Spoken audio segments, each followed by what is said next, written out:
talking, and then just going to hear myself talk, and then that's a terrible intro. Anyways, what's up, guys? Chase Oliver here, bringing you another WWE pay-per-view live stream preview and predictions. We have a huge weekend ahead of us. This is the most exciting time of the year, the road to WrestleMania. Oh, thank God. We suffered through the fall bullshit, and now it's time for real wrestling to happen again. All these fans that haven't been watching for a year plus, guess what? They back, baby. Your friend down the street, he's freaking thinking CM Punk's coming back on Sunday. That's what's happening. The Royal Rumble, it's always a fun time. It's always a great time. And I have two outstanding people with me to talk about this show. First off, a man who will be taking over NXT himself this Saturday, JD Venom. News. I am not going to take over. Just kidding. No, I'm going. No, I'm going to NXT TakeOver, which is about 15, 20 minutes away from my house. Going to the Freeman Coliseum, which is right next to AT&T. And I will be tailgating at the Royal Rumble. I did not get Royal Rumble tickets because I wanted to watch it on TV. So I wanted to experience something live, and I want to watch it live on TV. So I want to have the best of both worlds. So maybe it'll be something I regret later on, but I don't know. We'll see. Maybe I'll go to the Royal Rumble at the last minute. But it's good to be here tonight. And then also we have a man who will be looking to maybe run to WrestleMania next year for New Orleans, Ross. I'm going to WrestleMania this year, but he's running to Orlando then. I didn't even know that. Yep. So good to be here. Rumble weekend should be a lot of fun. Yeah, no, this Rumble weekend, I'm going to say it right now, probably one of the more exciting Rumble weekends in quite some time, in all honesty. Because let's be real here, 2011 Royal Rumble. Was there really anything to be excited about besides the fact that they made the Rumble bigger? No. 2012 Rumble. 2012, yeah, nothing. Maybe The Rock beating. Oh, no, that wasn't even the year The Rock beat CM Punk. That was 2013. Mm-hmm. We all knew Batista was going to win that shit. Let's be real here. 2015, the start of the Roman Reigns hate began. And then 2016, I like that show. AJ Styles debuted. Triple H won the world title. That was the greatest thing ever. Too bad he can't do that for us this year. Praise God. But, you know, Justin, you also got to get a video from me of Triple H saying, "This is NXT." And everything. Yeah, I will be actually putting things up on my Twitter. So yeah. I'll be posting a lot of stuff. So even if I see somebody or something that may or may not be in the Royal Rumble, possibly I'll be seeing pictures of them. If I see Kenny Omega just randomly in San Antonio, I'm like, oh, are you busy in San Antonio today for some reason? You know what I mean? I'm gonna post that shit. So yeah, just keep tabs on my Twitter, and yeah, I will be putting pictures up for sure. And yes, we'll be talking about all the surprise people that could be in the Rumble match. Before the Rumble itself, this Saturday, we have a takeover, another one in San Antonio, NXT takeover. So pretty much this is the new tradition now. Anytime there's a Big Four pay-per-view, looking to take over with the NXT event and with their NXT superstars. Now, let's be real here. This takeover card, I felt like it was kind of rushed. I can't even tell you most of the feuds that are going on in this industry right now in NXT takeover or in NXT. So let's just get started with this one. So my least favorite wrestler of all time next to Edge is wrestling. Roderick Strong is taking on Cien Lopez, Andrada Almas. I don't even know who the fuck these two are. And he's Cien, right? Andrada, he's the 100 guy that wears the fucking pimp hat. Yeah, he's the fucking he's the Chippendales dancer. I've been enjoying his work. I've been enjoying his heel work, okay. But I mean, it looks like he's still gonna pop out with a fucking birthday cake. Yeah, basically. Yeah. So you know what? I'm telling you guys right now, I'm taking a poop during this match. Fuck Roderick Strong. I don't know why he got a WWE. Go back to Impact Wrestling or go back to Ring of Honor, Honor of Wrestling. I don't care. Why are you trying to ruin my WWE TV experience? I know there's a lot of Roderick Strong fans out there. I'm not one of them. It's like Edge. He just ruins things, especially on the independent level. He just ruins things on the independent level for me. Hate Roderick Strong. Mm-hmm. But anyways, you guys have legit predictions because my prediction is no one.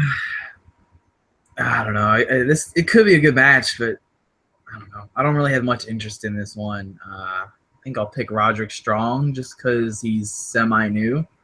You know, gotta build somewhere. There you go. Pick up a victory. Even though Almas recently turned heel, you know, you could use it too. Wait, he turned heel. Okay, I probably missed when someone was talking about that. So he turned heel. Yeah, he turned heel in the he turned heel on Cedric Alexander. So him and Cedric Alexander had a little mini feud where Almas ended up winning the feud. Yeah. Okay. So Almas is not heel, which his heel work is actually a lot better than his face work. Even though you can't understand you can't understand a lick that he's saying, but he's a fucking great performer. But I enjoy his work. So, but this is my new doggy. Yeah. What's up, Bruno? Come up on the lap. Come here, Bruno. How's it going? Oh, Bruno? San Martino? Is that the champ? Hey, yeah, champ! This is Bruno Sammartino, the new dog of the Chase Oliver household. Okay, I love you too, bro. Yeah, he's not looking at a job anytime soon. Yeah, keep retiring for 10 years. He's not putting anyone over, especially in this street. Fuck that. He's not putting anyone over. He's our reigning and defending WWF champion. I said that right. 4 W's? I can't remember. Great autofocus. Anyways. Yeah. You guys are both going Roderick Strong. Justin, are you going Almas or Roderick Strong here? Oh, I'm going to go Roderick Strong here. These two are going to put on a fucking good match. Despite what people think about Almas or Roderick Strong, I mean, these two they're very quality workers, and it's going to be fun watching them on Saturday night. So, can't wait. Yeah. Hey, I'm also going to just real quick before I forget. I'm also going to be there for the pre. They're gonna do NXT tapings. I think they're gonna do like one show NXT taping. So if I see Chick Kick, I'm gonna be yelling out Chick Kick on NXT. Let's go, don't forget about Tyler. Don't forget about Tyler. She's gonna be there. There's no way that she's not gonna wrestle. She has to be there. Shout out to Chick Kick, made her SmackDown Live debut recently there, model. And she got jobbed out. I can't believe she made fucking WWE. Like she made her WWE debut. Like, just fuck our lives, man. Yeah, if you guys don't know, Chick Kick 21 used to be a YouTuber on here in the YWC, a part of the Gurus of Greatness, a group that Justin and I were a part of for a minute. And Chick Kick 21 became a professional wrestler. She was training to be a wrestler for a while, I guess. I can't remember. I never really talked to her. Ask Sports Fan Entertainment. He knows more about Chick Kick. And pretty much wrestling under name Aaliyah. I don't know if any of her videos are still on YouTube. The most famous video of Chick Kicks is her doing the fucking Melina splits with the Melina theme in the background. I remember. That's literally her most famous video because they was like, oh, girls doing splits. Oh. So they were just freaking the fuck out.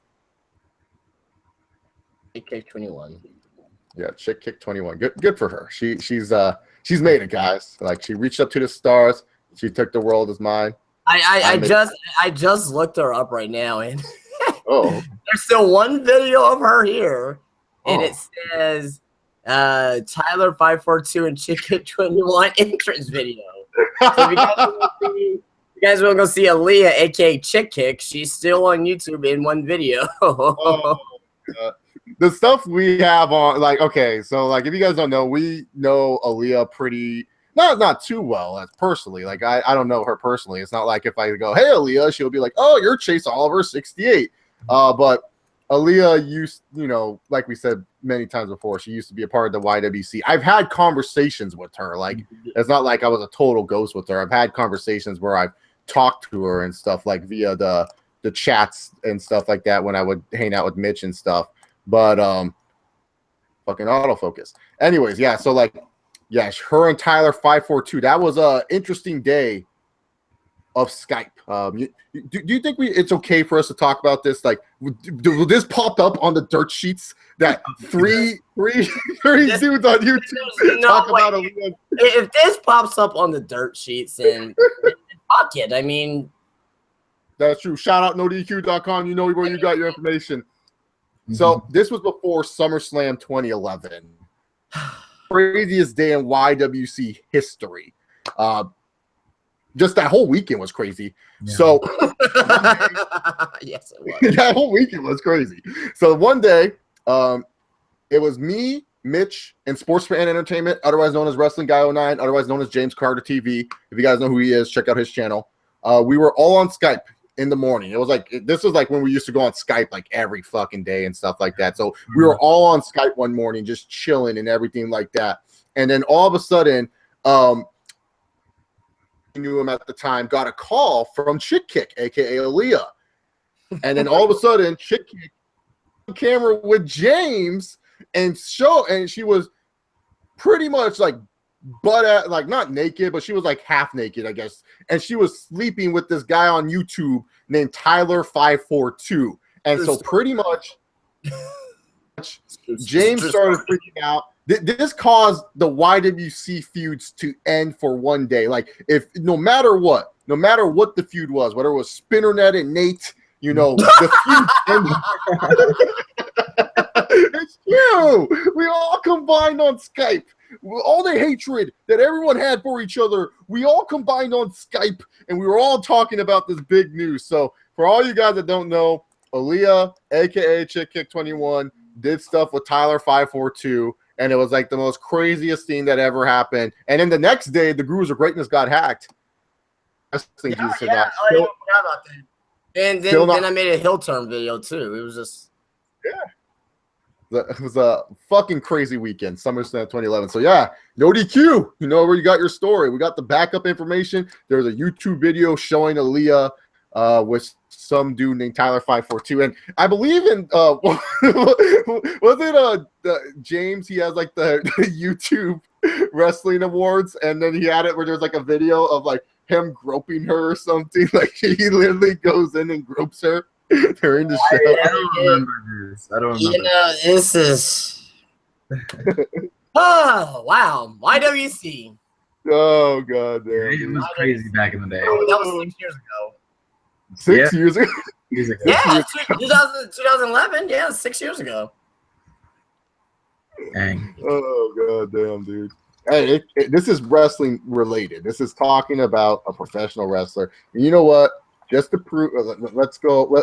Justin, I'm gonna go find that video. We're gonna screen share this. Oh my god, geez. What video?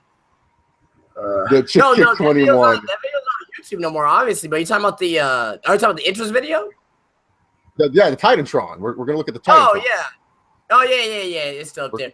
Okay, so I can look at people's tags. It says Tyler542, Chick Kick 21. This is like the tags. It says rape, underage, and pedophile. I swear to God, I can share my screen right now, and you can see that those are the tags in this video. Pedophile is the tag. Dude. Yeah, I see it. There's the girls of Chick Kick 21. To the girls to Chick Kick 21. Yeah. I see that too. Wrestling Clown made a video. Another offer to Chick Kick 21. Oh, okay.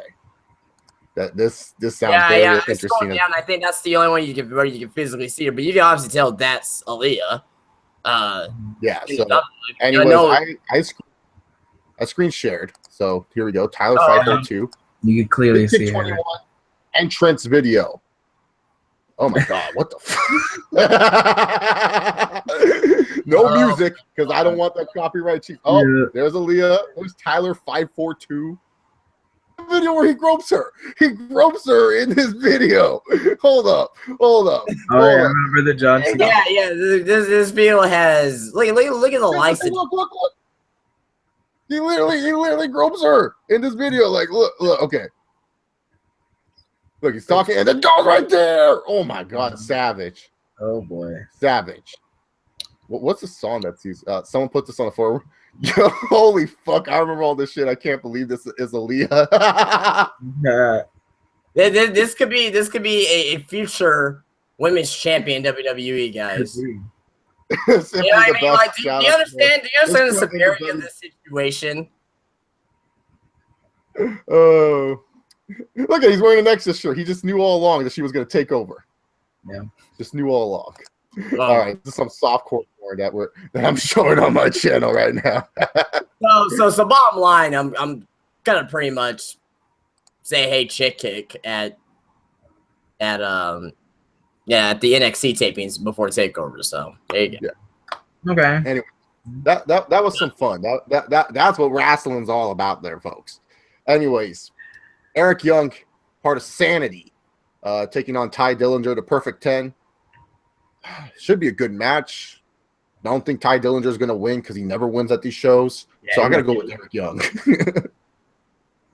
Yeah, I'm going with I'm definitely going with Eric Young. Dillinger, his time in NXT is coming very, very close to an end, and I think this is a farewell match. I may be wrong, but that's the way I'm getting the feeling of it, the way that they're training Dillinger right now. So yeah, I'm going with Eric Young for the win, and still keeping Sandy strong at the same time too. Yeah, exactly. Sanity's a good group too. I really like what he's doing with them. Yeah, I'm gonna pick Eric Young too. Ty Dillinger never seems to win any matches. I'm not sure if he's getting called up just yet. But it seems like it's pretty soon. Like he'll move up to Raw or SmackDown. Yeah. All right. So moving on forward, we don't have a woman to take on Asuka one-on-one. So let's do a fatal four-way. Asuka is taking on Nikki Cross, who I'm going to be honest with you guys, don't know who the fuck this girl is. Taking on Billie Kay, taking on Peyton Royce. Where's the fuck is Ember Moon? Is she injured or something? She's just not ready. Yeah, they're waiting until WrestleMania takeover for it. I mean, they don't want to waste it in San Antonio. Rightfully, they shouldn't. They're wasted in San Antonio. That particular match. Can someone tell me what Nikki Cross is? Because I don't know what this woman is. Is she independent darling I should know about?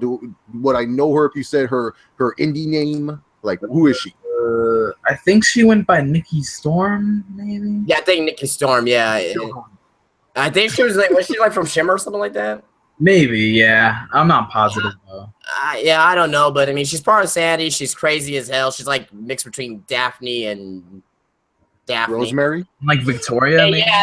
Yeah, mixed between Daphne and Rosemary, I guess. Like just like a screaming banshee, and so yeah, I mean, but yeah, I enjoy what she does for the most part. So, but okay. So this isn't a fatal four-way match. I'm guessing just so that way, if they decide Asuka to lose, which I don't think she's going to lose, but they just do decide for her to lose, she won't have to take the fall there, brother. Someone else could take the fall, dude. But no, go ahead, just. Asuka's winning. Like I just don't see. Like I'm sorry, none of these girls are ready to take the mantle from her. She's still the top queen of NXT. I don't see any of the Peyton Royce. She's nice and all. Billie Kay, I see a bright future in her. Nikki Cross, I still don't know her. Maybe I'll meet her on Saturday or something. But Asuka, really, to be honest, she's still the queen bee. She's still the hot shit, and I just don't see any reason to take the belt off of her at all at this moment of time. She's still undefeated. She's still one of the better performers, and she's still one of the top names of NXT. So there's no point in taking the belt off her. Asuka for the win for me. Justin, what about you? Yeah, definitely Asuka's gonna win. Peyton Royce and Billie Kay, they're buddy, obviously, when you have buddies in matches like this. Oh, Billie Kay's going for the fall. Oh, Peyton Royce pulls Billie Kay off of Asuka. Oh, Peyton Royce is going for the fall. So we're gonna see that spot. They're gonna start attacking each other, which is pretty obvious. Nikki Cross, she's gonna be a little bit wild card in the match. If anybody's gonna win the title other than Asuka, it's gonna be Nikki Cross. I can't just see Peyton Royce and Billie Kay winning. So. But despite all that, Asuka's gonna win, and she's gonna have a program with Ember Moon going into WrestleMania Takeover, which is gonna be fucking fantastic. So can't wait for that coming up. Rosters? Yeah, this just doesn't seem like the right time for Asuka's undefeated streak to come to an end. Like in a fatal four-way, like really? No. Yeah, and that's like that's like what TNA did with Samoa Joe, the undefeated Samoan submission machine. No, he's not. He lost. He never got pinned. That's the point there, Mike. Today he never got pinned. They did the same thing very interestingly for Goldberg's streak. I believe he was in a tag team match. And this was when the secret show was going on, and he didn't get pinned, but someone else got pinned. It's like, no, Goldberg's streak is still intact. So I believe that was like early on in this streak, though. That's like such Hogan booking. That's like a Hogan booking. Like I can totally see Hulk Hogan like convincing some jobber in the back. Look, brother, I'm still undefeated against you, dude. And not only that, it'll make it more exciting when you do pin me, dude. And then like the guy never pins the Hulkster because Hulkster puts over no one. Yes. Fucking love it. Love you, Hulk Hogan. But Ross, so you got Asuka winning? Yeah, for sure. She's definitely winning. All right. The tag team title match, DIY versus the Authors of Pain for the NXT Tag Team Championship. Okay, look, I don't see this as the time for DIY to just drop the straps. They just won it. Let the moment still sink in a little bit. I do feel like that this match is going to lead to a stipulation match at the TakeOver Orlando that they're going to be having, like maybe like a ladder or a hardcore or steel cage match, where I think it would fit more into Authors of Pain's favor. Like I just see this being like the Authors of Pain, just getting themselves disqualified because they're just destroying the fuck out of DIY, Johnny Gargano and Tommaso Ciampa. I almost wish WWE would book this match, like literally, like the Authors of Pain just manhandles them the whole fucking match, and everyone's gonna be like, "No, you can't do that." But they're called the Authors of Pain. They're two big fucking Samoan. I'm guessing they're Samoan. They have to be Samoan because they're so fucking big and fast. Like two big Samoan. They have to be Samoan. What else are they? Like Razor and Akam? That has to be some Samoan shit. They must be related to the Their Roman Reigns is like fifth cousin removed from his mom or some shit. Just swear. But they gotta be related to The Rock, apparently. Yeah, of course. They're the Rock's eighth cousins, man. As I was saying, I want it where they just destroy them, so that way they are like have a legit reason to be pissed off, and then we can see DIY make the comeback at the next one. Like that's fine. See how this match do a standard match. It'll be a good match. I'm surprised the Authors of Pain well, I like big style wrestling, but when it comes to like the hardcore fans, I'm surprised like the hardcore fans haven't shunned this team, like said no Authors of Pain, they suck. I don't know. I've stayed away from hardcore fans' opinions on NXT for quite some time, so maybe they do think this. But I think both teams are good. I think if they do have a standard match, it'll be a good match. But I don't see a title change happening. I see some shenanigans happening here. Rosters, are you with me on this boat? Or are we going to see new tag champs?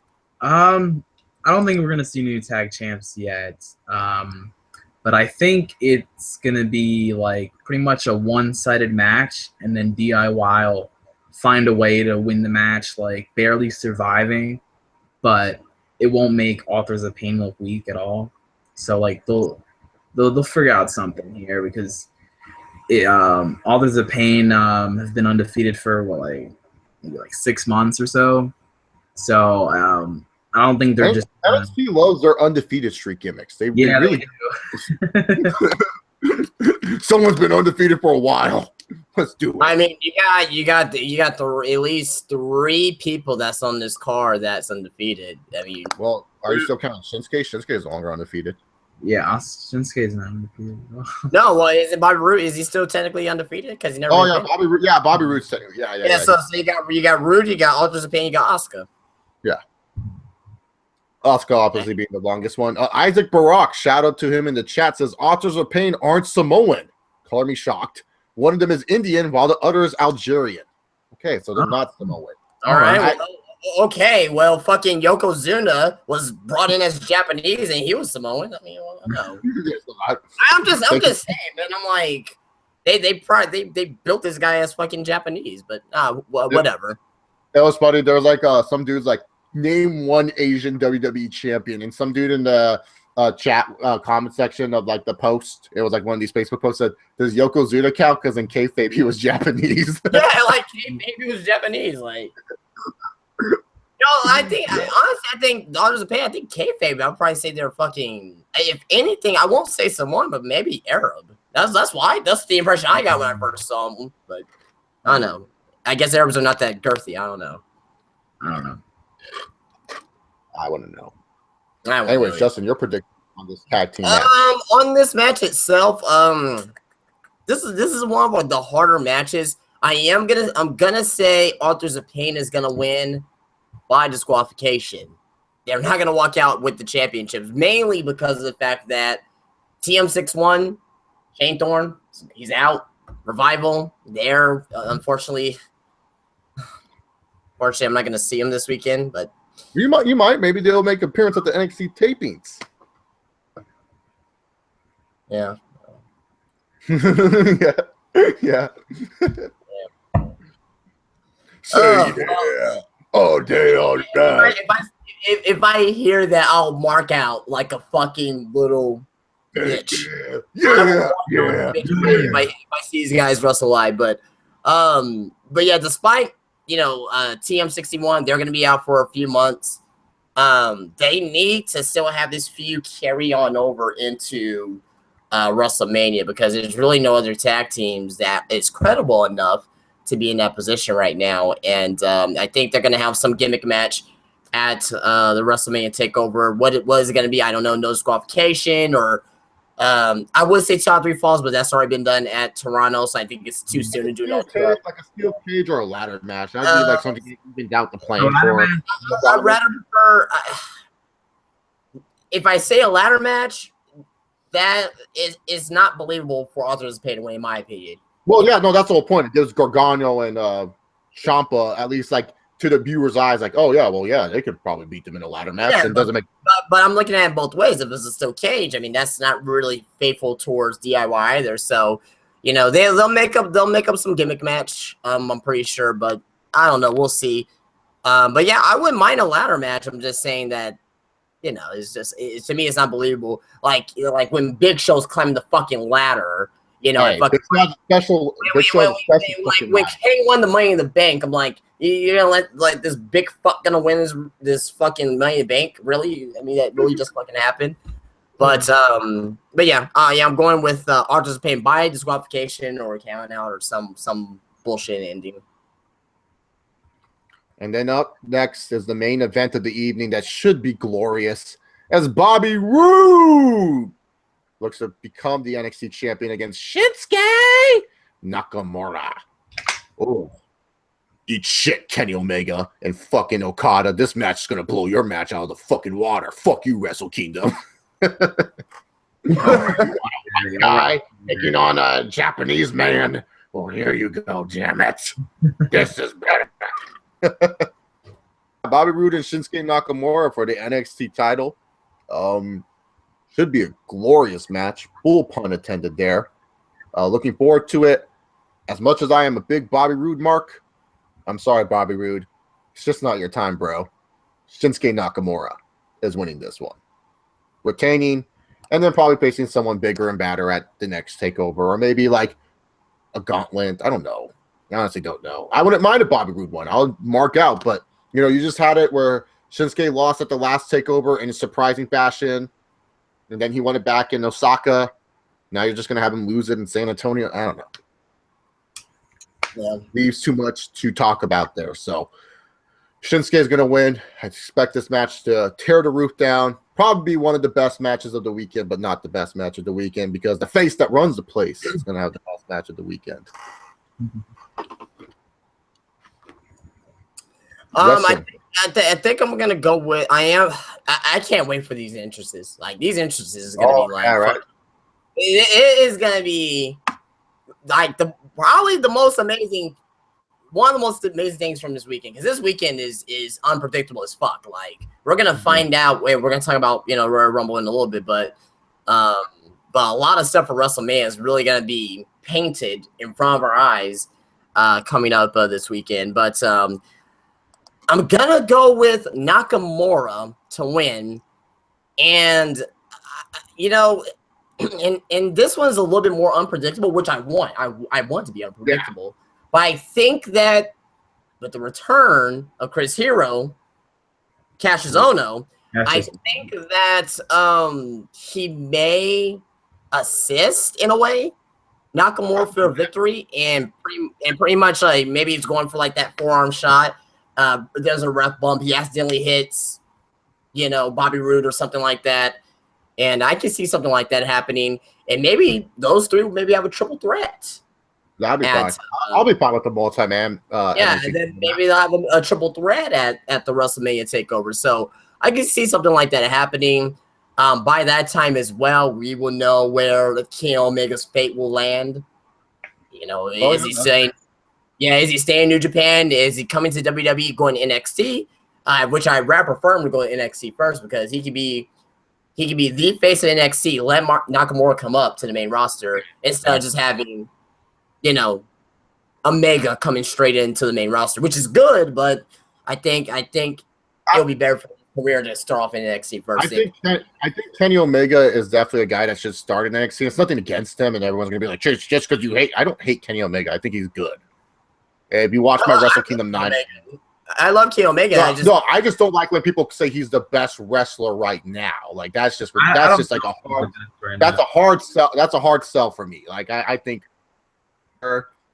Eddie Edwards is better. I think Davey Richards is better. I think my boy Bobby Lashley is credit.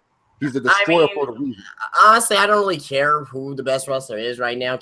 That point is just so overrated to me. Like, can you keep me entertained in a wrestling match? That's all I really give a fuck about. Yeah, if you're the best, now clearly if you're good, I'm gonna give you credit where credit's due. If you suck, then I'm gonna let you know that you fucking suck. But if you're good, okay. Obviously, guys, I love Dolph Ziggler, I love Kofi Kingston, I like Kenny Omega, I love AJ Styles. You know what I mean? So I love great performers, but it's not like that guy's the best talent in the world. Like, it doesn't really fucking matter if there really are.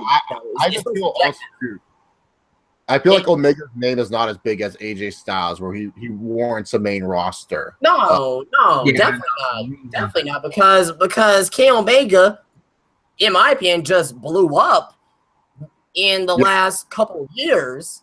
Yeah, going to be in the Bullet Club. Before that, you could probably say that blow-up dolls. He was like less than half of all Kenny Omega's fans actually knew that he was that good in the ring. I have heard of Kenny Omega. I saw like a little fun clip with him and ACH doing fucking The Rock and Stone Cold. I was like, okay, that's pretty cool. Yeah, I saw that, so I seen some of his shit, but like everybody's being like a Kenny Omega mark now because he's gonna be Okada at Wrestle Kingdom, and they put on a hell of a fucking match. Like, well, I think also what helped Kenny Omega's like rise to stardom was like he was the first Gaijin to win the G1 Climax, so that was like a huge fucking deal. Like a Gaijin winning that. Normally they would have just given it to whoever is it Naito who's the IC champ right now? They would have given it to Naito.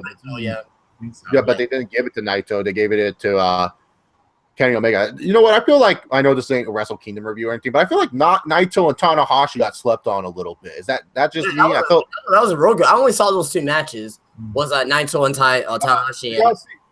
You got to see Cody Rhodes and who he fought. I forgot the name of the kid that he fought, but that was a good match too. He fought former NXT CJ Parker. No, I don't know what he goes by. Yeah. CJ Parker. Yeah, that was a good match. In New Japan. Yeah. I haven't really. Fucking kidding me. I mean, that's it. No, they had a good match. No, I'm not saying that. I'm not saying that, but it's just so random. Like, yeah, I want to leave NXT. I was going to go to New Japan. Like, that shit ain't doing shit for your career, man.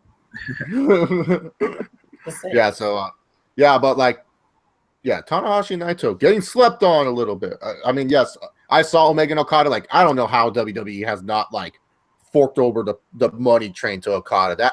That dude's Asian Randy Orton. People like to call me Asian Randy Orton. That motherfucker's Asian Randy Orton. He's boring as bricks, has no charisma, but can the motherfucker wrestle? Yeah, that dude can fucking wrestle. Like, some of the stuff him and Omega were doing were just like, oh my god, Okada's so fucking good. Yeah, come to WWE. That fucking that dragon suplex from the top rope. Oh my fucking god, man. I thought fucking Okada literally broke his neck right there. Like, I thought that was like some fucking Brock Lesnar fucking Bob Holly shit. I thought you were talking about Lesnar shooting star press. All right, that too. Well, yeah, Lesnar's always involved in broken necks and shit. Yeah. We're going to talk about someone with a broken neck soon enough. It's true. It's damn true. But Ross, what's your prediction on this match since we got into the whole Mega talk? Yeah. I think Nakamura is going to win. And it'll set up Cassius Ohno against Nakamura or some triple threat maybe.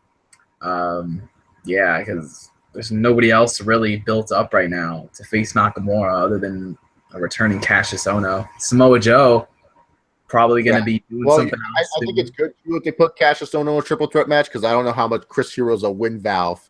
How much gas? Is he still super fat? Did he lose weight? No, he hasn't lost weight. He's still fat. Yeah, but I'm pretty sure he's gonna begin in better shape since I think his second time around in WWE. I think he's gonna be a little bit more serious about conditioning things. Oh, Cassius Ohno versus Kevin Owens, the real KO user of the KO. Hey, wouldn't that be fucking something? Yeah, exactly. Yeah, so that's NXT TakeOver San Antonio. It looks like it's going to be a fun night. 2 hours on the WWE Network there for $9.99. Or if you're a new subscriber, you get the first 3 months for fucking free. Fuck you, WWE. Where's my free months? Anyways. So before we talk about the Royal Rumble, we got to talk about a real wrestler. You know, in today's wrestling, there's wrestlers, but there's not real fucking wrestlers. And I'm talking about a man who was an inspiration to me as a young little boy. A man who won a gold medal with a broken freaking neck. A man that I never thought would be ever a part of this company ever again. I never thought that I would see this guy into the Hall of Fame this year. If you want to talk about a Hall of Fame wrestler, this is a Hall of Fame wrestler. And I'm talking about Kurt Angle. Oh. Holy shit. Who do you think I was talking about? I thought you were talking about Ken Patera, but I mean... Oh, yeah, Ken Patera is pretty amazing too, but he's not the only Olympic gold medalist in professional wrestling. He's a silver medalist, damn it. But Kurt Angle coming back to the WWE. We don't know if he's going to wrestle. I know a lot of people, the rumors. Kurt Angle pulled from his indie dates. Will he make a Rumble appearance? Look, I don't want to see this fucker in a ring. I've told this people to so many times. I'm going to see Kurt Angle do that stupid moonsault and he's going to die in the middle of the fucking ring. I'm good. I don't need to see Kurt Angle wrestle. I'm just happy. You know, this is for all the shit Triple H sometimes gets. Well, he doesn't really get shit because everyone sucks his dick, rightfully so, because he's game. But for all the shit that you would give Triple H and stuff like that, the one thing you got to give the man credit for is he knows how to fucking burn those bridges, dude. That's when everyone's like, "Oh, CM Punk's never coming back." Triple H is gonna mind fuck this fucker, and CM Punk will be back one day because, man, dude, he ended the feud of Ultimate Warrior and Vince McMahon. People don't realize this. The Ultimate Warrior pulled out a gun on Vince McMahon, motherfucker. He almost shot Vince. Ultimate Warrior was a real gangster, and Triple H managed to sever that wound. You know, San Martino too. Like San Martino was on a long feud with the WWF and everything like that. So this guy, he's a wonder maker, and the fact that he's letting Kurt Angle, especially with all the shit Kurt Angle has been going through, if you haven't listened to this Stone Cold ago, you should be on YouTube. Kurt Angle was going through a lot of shit with painkillers and rehabbing and stuff like that, just trying to get his life back together, and all the shit that Kurt Angle has gone through. You know, it's just so good to see him, home. Granted, you can say TNA was his home because he was there longer than his WWE career. 8 years in TNA, 6 years in WWE. But nonetheless, the fact that Kurt Angle is in the Hall of Fame, it's awesome. And I said it before in another video, Kurt Angle is like one of those once-in-a-generation type of talents. He was a top guy in the Attitude Era, a top guy in the Ruthless Aggression Era. And I guarantee you, if he was still wrestling in WWE when they were doing the whole PG era stuff, he would have been a top guy there too. Kurt Angle was one of the best wrestlers, one of my personal favorite wrestlers that I've seen. Always loved his matches. One of the matches that sadly is hard to go back to that I always love watching. For all the people who think I don't love in-ring wrestling, I do like my fair share. But one of my favorite matches ever between Kurt Angle was Kurt Angle and Chris Benoit at the Royal Rumble 2003. Holy fucking shit. Yeah, definitely so. It's just hard to watch because of Benoit, because every time I watch that match, like, especially because at the end the fans give Benoit the standing applause, I start going I gotta go watch Benoit win the Rumble again. I gotta go watch the Triple Threat, and then I just see him hugging Daniel, and then I'm just like, fuck, dude, why? I can't, dude. I can't watch that match without having to go watch, because people don't understand the road to Benoit winning the world title was one of my favorite storylines ever in professional wrestling. But Kurt Angle also had some great matches with Brock Lesnar as well. So, but my personal favorite Angle match was always Angle versus Benoit. He did some great stuff in TNA and stuff like that. If he wrestles with the WWE, cool. I'm personally just happy he's going into the Hall of Fame. Like, I don't need a Kurt Angle match. It'll be nice to watch him wrestle, but at the end of the day, the fact that he's going to go up there and he's going to be honored in the Hall of Fame makes me super excited to watch this Hall of Fame. Like, I've been excited for all the other past Hall of Fames and everything. I feel WWE Hall of Fame has just been killing it each and every single year since Edge's shitty induction. I don't know why that fucks in the Hall of Fame already, but whatever. Fuck him. But yeah, Kurt Angle in the Hall of Fame. Absolutely tremendous. Justin, what do you think about Kurt Angle as a wrestler, just in general, favorite matches? What you think? I love Kurt Angle. I mean, he was synonymous with me growing up during the Attitude Era. He was just one of those staples that you want to see every Monday night. I loved his work. I loved his comedic gimmick that he had for a little bit, with Stone Cold turned heel, when they had the little fucking cowboy hats on and, strumming guitars and stuff like that. But Kurt Angle, as a ring technician, mat technician, definitely probably the best. I'll probably say be him, Bret Hart, and Chris Benoit. And not even in particular order. It would probably just be, those three that I can see is like, that can just out wrestle you at any points in time. I mean, but some of the matches I remember from Angle, I mean, him and Benoit, Royal Rumble 2003, which is, kind of on par with the whole Royal Rumble talk tonight.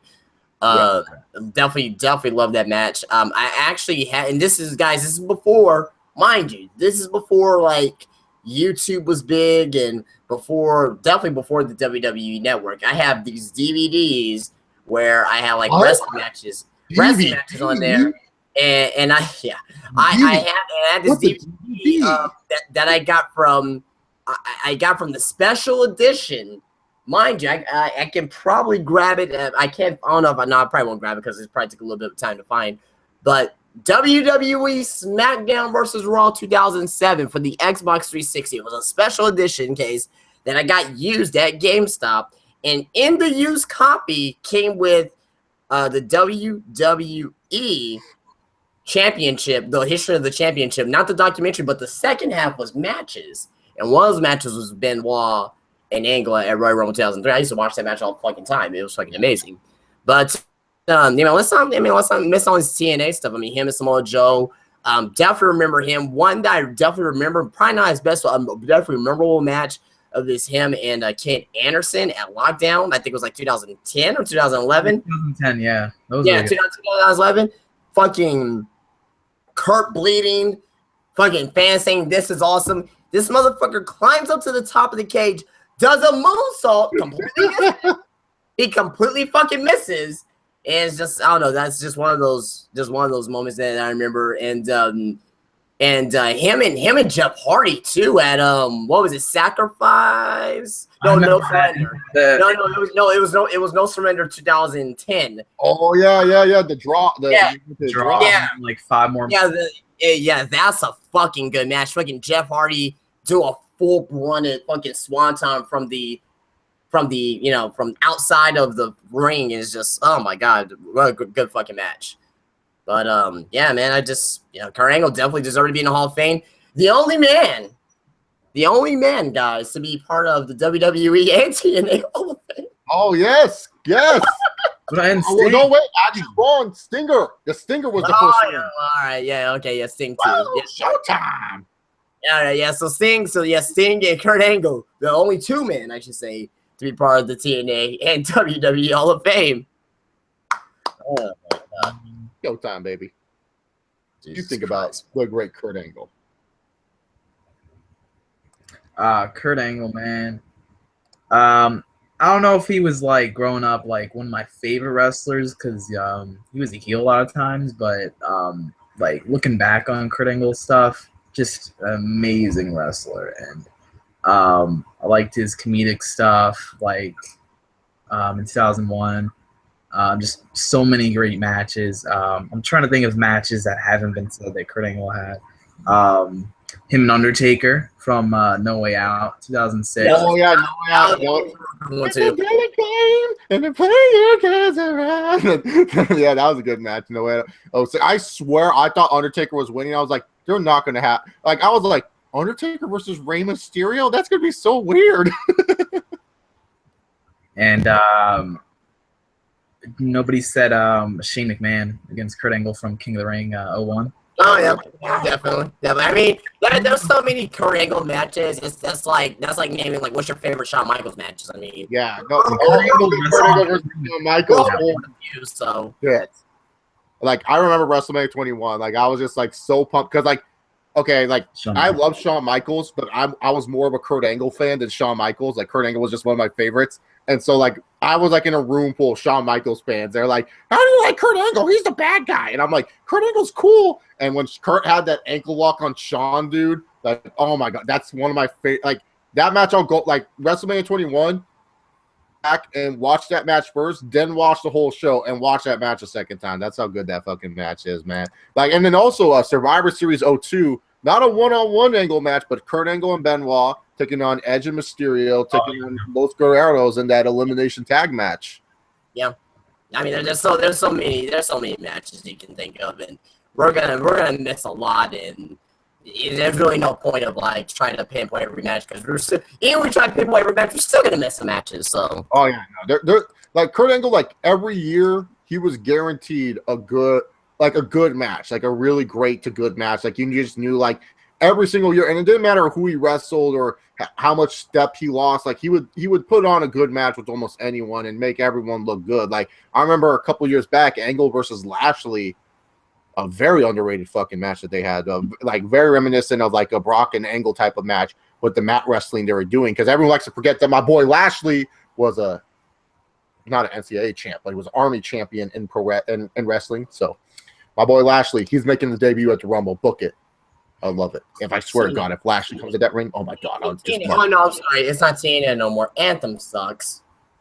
Oh, Anthem is fucking garbage, man. You're telling me, and we're off topic. I mean, I'm sorry, but you're telling me that you put the title on fucking 80 hours just to get back to Lashley. Then why did Lashley even have the title in the first place? Or why he lost the title in the first place? I should say. I don't know. Stupid. I just didn't understand that storyline. Like Eddie Edwards could beat Lashley. The fuck. All right. So, anyways, yeah, Kurt Angle is in the Hall of Fame. Congrats, Kurt Angle. I'm excited. You know what I hate though? I just don't like that WWE doesn't keep it a surprise anymore. Like they let it out to all the media outlets beforehand because that was always like the most exciting moments of Raw, just trying to figure out who's going to be in the Hall of Fame and stuff like that. You know, nowadays they just say like, "Oh, this fucker's going to be in the Hall of Fame." It's like, because I'm watching. Why can't you guys just like I would have been so hyped if I would have just been like chilling on my phone because sometimes I work on Monday nights, can't control it.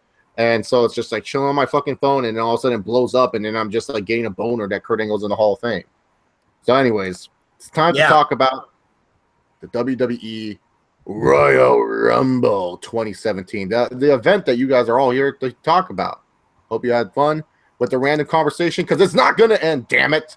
So, anyways, Royal Rumble 2017 taking place in the Alamo Dome, one of the biggest Rumble events like that the WWE has been trying to push, and arguably, one of the top to bottom, one of the more appealing match cards you'll see. -1 match that should belong on a fucking pre-show.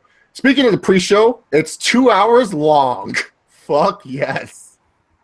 We all love I'm not gonna waste my time. I watched like the last 30 minutes of the pre-show. Royal Rumble 3 hours, or is it a 4-hour special? It is 4 hours. If you're gonna do it in the album, okay. I did not understand why Survivor Series was 4 hours long. I understood why SummerSlam was, because that's like supposed to be like the second like WrestleMania, like the summer WrestleMania, and of course WrestleMania. I understand why the Royal Rumble is 4 hours because you're in a bigger venue. They wanted to make it seem bigger in San Antonio. So, but yeah. That's the way I look. That's the way I see it, at least. Yeah. So, 2 hour pre-show. Let's get this crap out of the way. Cesaro and Sheamus are defending the tag titles against the club, and 2 referees are assigned match because of bullshit and shenanigans. We've seen this match many times. I don't care who wins. Club can win, and I could not give a shit. I'd rather see the New Age Outlaws be tag team champions again. Oh. Okay. I don't care. I fucking don't care. Do you guys care about this match?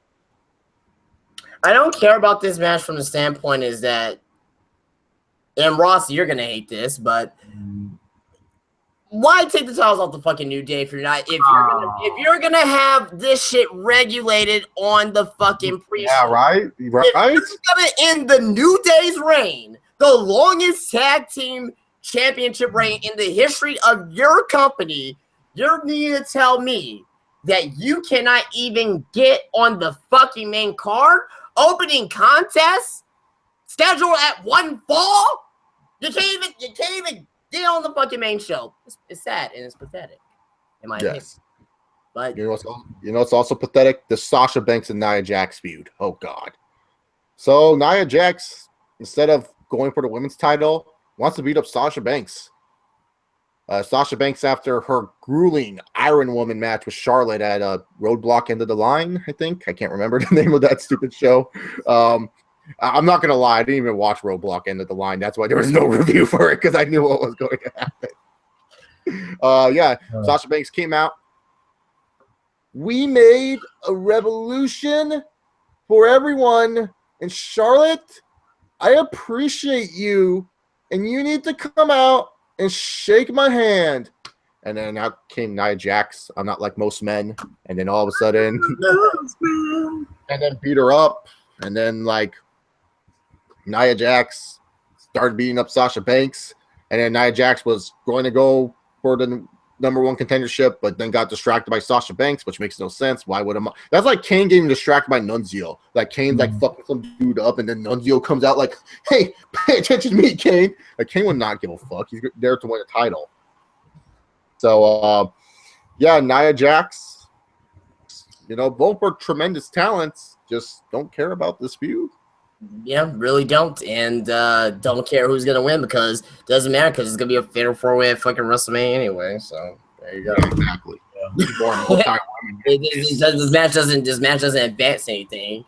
Just like notice how Monday Night Raw's fucking matches are on the fucking pre-show. Yeah, where's SmackDown's pre-show matches? Why? Because SmackDown has quality matches going into fucking Royal Rumble. They only have 2 motherfucking matches on this card. Rest is my bullshit Monday Night Raw.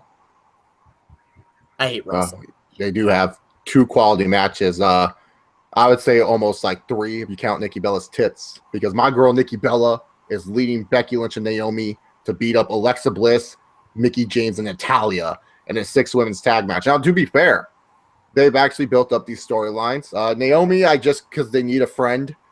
Nikki Bella has been dealing with Natalya shenanigans. I don't know what's with everyone's like. They think like, oh, this will get me heat. Nikki Bella's personal life. Let me go attack Nikki Bella's personal life. That will get me heat. I get it, but at the same time, like I just feel like it's so lazy by these performers. Like I'm pretty sure Nikki Bella has to have like John Cena powers, so she can say like, I think they should say this in the script. But Nikki Bella, you got to tell these women, do something different. I've actually been enjoying Alexa Bliss and Becky Lynch feud. It's been very, very, very refreshing to see like a character like Alexa Bliss who shouldn't in a character sense. I'm not saying as a wrestler sense, but in a character sense, this bitch should not be our champion. Like, why the fuck is this bitch our women's champion right now? Becky Lynch is clearly the true champion, but she can't somehow beat this little scrawny. It's like kind of like JBL in a sense type of character where it's like JBL should not be our WWE champion, but somehow this idiot is our champion one way or the other. Kind of enjoying it a little bit. And Mickie James is now with Alexa Bliss, and she seems to be a little bit more psycho than usual. And I'm pretty sure Naomi will have a cool entrance. I mean, break it to the ground. I'm amazing. But I see the heel team winning here with Mickie James getting the pin over either Becky Lynch or Naomi. I would prefer Becky Lynch just to add more fire to the tension, but Naomi's kind of like the odd girl out here, but should be a fun little 6-man six-woman clusterfuck. Russ.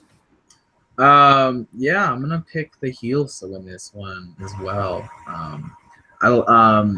To bring up Mickie James's feud with Becky Lynch. I like how Mickie James was like this whole Divas Revolution is making it seem like there really wasn't women's wrestling before the Divas Revolution happened. So I like how that's the reason why Mickie James is mad at Becky Lynch. So I thought that was a nice little touch, because that's what WWE makes it seem like. They make it seem like pretty much before. Yeah, like Trish and Lita were not a thing. Mickie James was not a thing, Yeah, they make it seem like for them. I mean, they mention Trish and Lita all the time, but like they make it seem like there barely was any women's wrestling before that. So, fuck Victoria. Yeah, China. Victoria. Yeah, screw Victoria. Screw Jazz. Screw Molly Holly. Oh, Molly Holly, yes. And Ivory. Oh yeah, and Ivory, yes. Right to censor. The cat. Yeah, the cat. Sable. Sable? Really? Yeah. I don't know. Nicole Baz. As a woman's Nicole Baz. like, Fucking. Well, she was a man, so. Tori. What about Maria? What about Maria? What about Maria? I saw a picture of Maria recently. I didn't realize she has like a funky new haircut now. Hair's blonde and shit. It's like just strange. She's actually doing pretty. She's doing pretty decent stuff for Anthem. That's what we're calling it. Doing pretty decent stuff for the owl promotion. I saw her. Logo looks like a goopy owl. That looks like they just slapped a Pokemon. Like Pokemon on their fucking looking like a Pokemon. Their owl. Maybe they should have the New Day come out there and it's just like who created this logo? Who? Because there's an owl on it. Oh God, man, make me a fucking writer, man. We can get it happen. Who I'm going Maybe teaming up with Jeff Jarrett. I'm back, baby. I'm back, baby. It's my world. Got your pleasure, get it all, and give it rest. It all, and Mr. TNA. My world. He ain't bad, he ain't bad. My world. I'm not gonna lie, one of my favorite TNA things. It is fucking amazing, actually. It's a good thing. But back to the match. I am gonna go with the heels. I'm enjoying what they're doing with the women on SmackDown for the most part. A lot better than what the fuck they're doing on Monday Night Raw. Pretty much SmackDown just gets it right on everything. Now I'm not trying to be a SmackDown fanboy. You can just look at both shows. You can see what the fuck Monday Night Raw is doing. With Goldberg bleeding from his head, like he's getting a period from his head, to quality building up storylines and situations on SmackDown. So, it's like fucking, it's white or black really between the two shows. But yeah, I'm going with the Hill team to win. So yeah, I mean, I really have nothing much to say about other than the Hill team's going over. All right, I wanted to talk about the Cruiserweight title match next, but can we just get the Raw Women's title match out of the way? LOL, Golden Children rule, Charlotte wins. Can we just say that? Yeah. We all know Bailey's not winning. I mean, I think if you guys have been a part of my channel long enough, you know about the Golden Children, you know about Charlotte. Like, I don't know why people keep on arguing me about Charlotte. Like I told people at Roadblock, Charlotte's gonna win. Everyone's like, no, Sasha, the fuck are you talking about? Do you not understand Golden Children rule? Hell in a Cell. I remember people were debating me that Sasha was going to finally win at Hell in a Cell. The fuck are you talking about? Charlotte's winning. LOL. Golden Children win. Move on. Anyways, WWE Cruiserweight Championship match. Rich Swann is taking on the King. Neville. The King. He is the real king of the Cruiserweights. I agree with this. I'm so happy my boy Neville is finally getting a storyline worth a damn. Too bad it's against no offense to Rich Swann. Kind of boring dude. Don't really know anything about him. Got like one of the best themes though.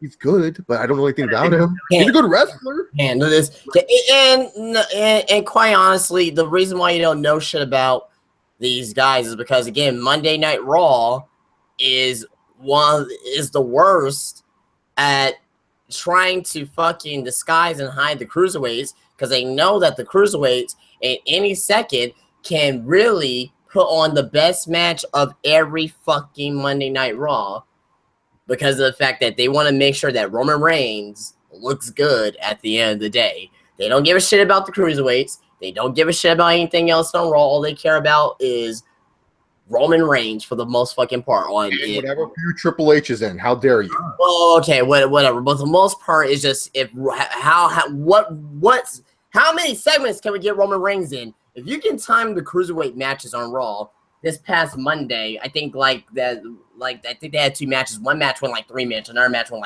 like fucking 4 minutes. So it's like you can't have these guys get over. You can't want these guys to get over with the fans without giving them a fucking chance to shine in the ring. And that's the only way they can actually get these fans to get invested in the cruiserweights. You don't give them. Well, yeah, you do give them some segments. Let's be real here, Justin. The only guy that is literally no. I love Neville, but let's be real here. Jack Gallagher is the only reason people care about the cruiserweight division. That dude is. Oh, I mean, yeah, Jack Gallagher. He's fucking amazing. Jack Gallagher's fucking amazing. He is fucking amazing. Everyone's gonna be like, "Hey, you shouldn't like him." But he's a character. This fucker's a character. I love this dude. Yeah. No, Gallagher's fucking amazing. But I like Noam Dar just because he says Alicia Fox. I was just about to bring that up. Alicia Fox. Alicia Fox. Like just watching back and loop for like fucking a fucking hour. Alicia Fox. Fucking amazing. But Jack Gallagher is lit. Like I love Neville and all. Like that he wants to bury all these people and stuff like that. But still, it's just like if you were asking me, Chase, who are your 2 favorite cruiserweights? It would be Jack Gallagher, number 1. I don't really consider Neville a cruiserweight, to be honest. He's too jacked for that division. I just think he's like Kevin Nash trying to invade the X division in my books and stuff like that. I love that. I love when Kevin Nash wanted to be a part of the X division. I still love that Bound for Glory. Alex Shelley's like, Big Kev, what's the biggest spot you ever did? I did a moonsault once off the turnbuckle. Really? You did, Kev? Yeah, man. Pretty sweet. I remember that. And then the X Division trophy, won by Austin Starr, a.k.a. Austin Aries, by the way, was an old bowling trophy that Kevin Nash had in his closet. Damn. But it would be definitely number 1 would be Jack Gallagher, and number 2 Cedric Alexander. The dude's great. And again, you're bringing up Cedric Alexander again, a guy that can actually be something in the company. Mid-card, maybe upper mid-card, kind of like a Shelton Benjamin type of guy. A Shelton Benjamin type of guy. And they don't give this guy a chance. You got him in a fucking love angle with that really at the end of the day, it's not really gonna do anything for either one's careers. You're telling me that you got segments with fucking Alicia Fox with the horrible fucking acting that she fucking does. Like, you almost made him cry. Like, what the fuck is that? What's worse, Alicia Fox's acting over like who she loves more between Noam Dar and Cedric Alexander, or Carmella's with James Ellsworth? Definitely Alicia Fox. Okay, No, Alicia Fox. By far. Like, it's not. It is not even close. But that's the thing. Like, WWE, you had something great that was within the Cruiserweight Classic. You had multiple Match of the Year candidates in the Cruiserweight Classic. As soon as they came to Monday Night Raw, I was like, that's not good, because Monday Night Raw, they don't know what the fuck they're doing. When they had the chance to put them on SmackDown, what do? Baron Corbin, you son of a bitch. You were booked to fuck over SmackDown. And you still got these guys on 205 Live that at the end of the day, if you're going to have these guys travel to SmackDown, just have these guys on fucking SmackDown. I don't understand it, WWE. I don't understand what the fuck you're trying to do. But clearly, It's not working. Get the cruiserweights to Full Sail. Get them, do 205 Live from fucking Full Sail. I think that's the only way that you can revive some type of energy in the cruiserweights.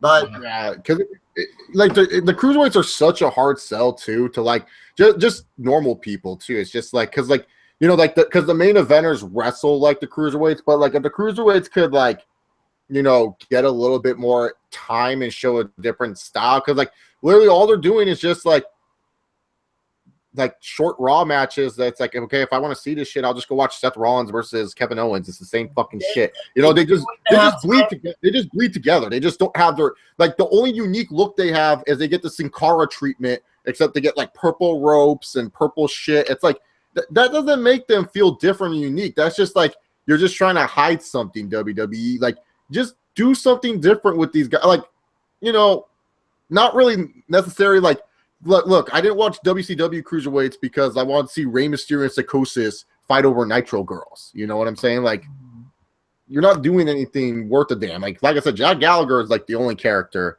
with this bunch of people.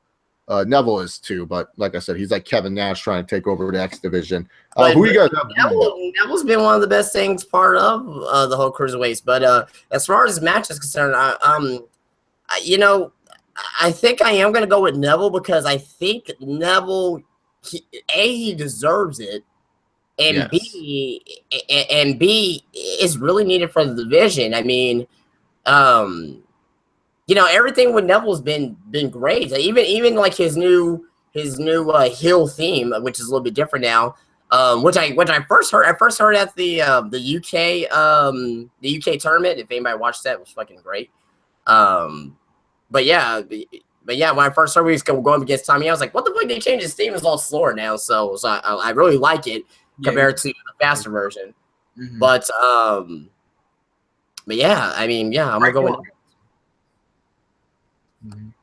Yeah, I'm going to pick Neville as well. I think the Cruiserweight division needs somebody to dominate right now. Just run roughshod through the division for a few months or so or whatever. And then have like Tozawa or Jack Gallagher take the belt off of, or even Cedric Alexander take the belt off Neville. So, yeah, Neville. I'm not feeling enough Cedric Alexander to be like the next in line. If you like Alicia Fox say, you'll never ever become a champion. And then you play the Daniel Bryan monster theme song. A monster, a monster. Mm-hmm. If you guys don't know who I'm choosing by now, you guys haven't watched my channel long enough. So it should be fucking obvious who the fuck I'm choosing. Anyways, it's time to talk about the big three matches. Oh, the three matches that everyone's excited for. So which one should we talk about first? We're saving the Rumble for last, obviously. Let's talk about the least important one. The match that was every week on Monday Night Raw, pretty much. Oh, Roman Reigns versus Kevin Owens in the WWE Universal Championship match with Chris Jericho hanging from a cage. And also no DQ. Just a quick note on that before we begin on this match. Everybody who I work with, because we got a few wrestling fans where I work at, they're most excited about this match for some fucking They are the most excited. I can't wait to go see Chris Jericho hanging above ring and shark. I'm like, you guys are so. You're the reason why. You're the reason why this product is a piece of shit. And I tell them that every day. So. Yeah, so Reigns versus Owens. We've seen this match countless times. It's kind of like whatever at this point.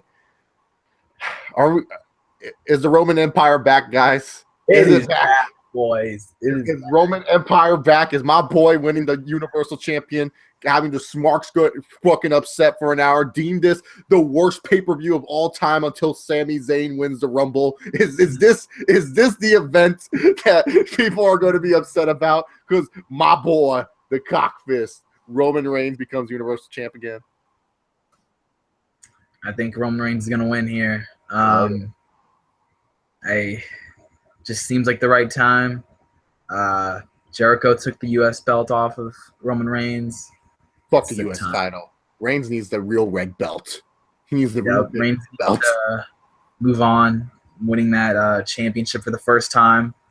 He's only been WWE World Champion, So it's only fitting that he wins the Universal title to take on Care Bear at WrestleMania. yeah, that'd be a good match for sure. Oh, Vincent Kennedy McMahon. Well, I bet you. Speaking of Vince, I bet you like he was just salivating, getting a fucking boner. See, fucking Braun Strowman and Brock Lesnar staring down each other, like, oh, look at them, look at their fucking penises, just erected. You know what I don't get? How does Vince book Raw like so shitty? And then like let's be real here. As much as everyone's like, oh well, SmackDown, it's mostly no, it's Vince still. Vince is still like the head in control. How does he like book Raw so fucking crappy? And then he gets like to Tuesday, he's like, well, man, there's another episode of SmackDown to book. Like it's so weird. More leaning on SmackDown because he knows that a lot of people don't watch SmackDown. But at the end of the day, yeah, Vince final say, but Triple H is running the show on SmackDown. He's running the shit on SmackDown for the most part. Raw. He's more Raw. It's like an NXT light for the most part. He's more of a Raw guy though, Triple H. He's not really a SmackDown dude. That like I just don't get it sometimes. But pretty much, is he winning this match? Let's talk about Kevin Owens as Universal Champion for a moment. It's been 6 months since the title reign, so it's time to judge. This is not Kevin Owens' fault for a bad title reign. This is more of WWE's fault, you know. But he's been one of the worst champions I've seen in quite some time. Like he's just played he's played second fiddle to Jericho's comedy list act. Like, oh my god! Like, don't get me wrong, Jericho's been funny and great, but one of the main problems that I have with it is that literally you're making your world champion play second fiddle to fucking Jericho. Like Chris Jericho. Like, really? You should be helping Kevin Owens become like the main dude, and it's just like, no, it's like, who's Jericho gonna put on his list? I can't wait to see who Jericho puts on the list. The list of Jericho. Drink it in, man. It's like you're gonna get nothing. It. What's it? It's like what? This is not getting Kevin Owens over. He's literally just been a sidekick. And when you're making your world champion look like a sidekick, you're doing nothing to help him out. You're doing nothing to make him feel like a big deal. Like I said, this is not on Kevin Owens. You know, Kevin Owens is a good talent.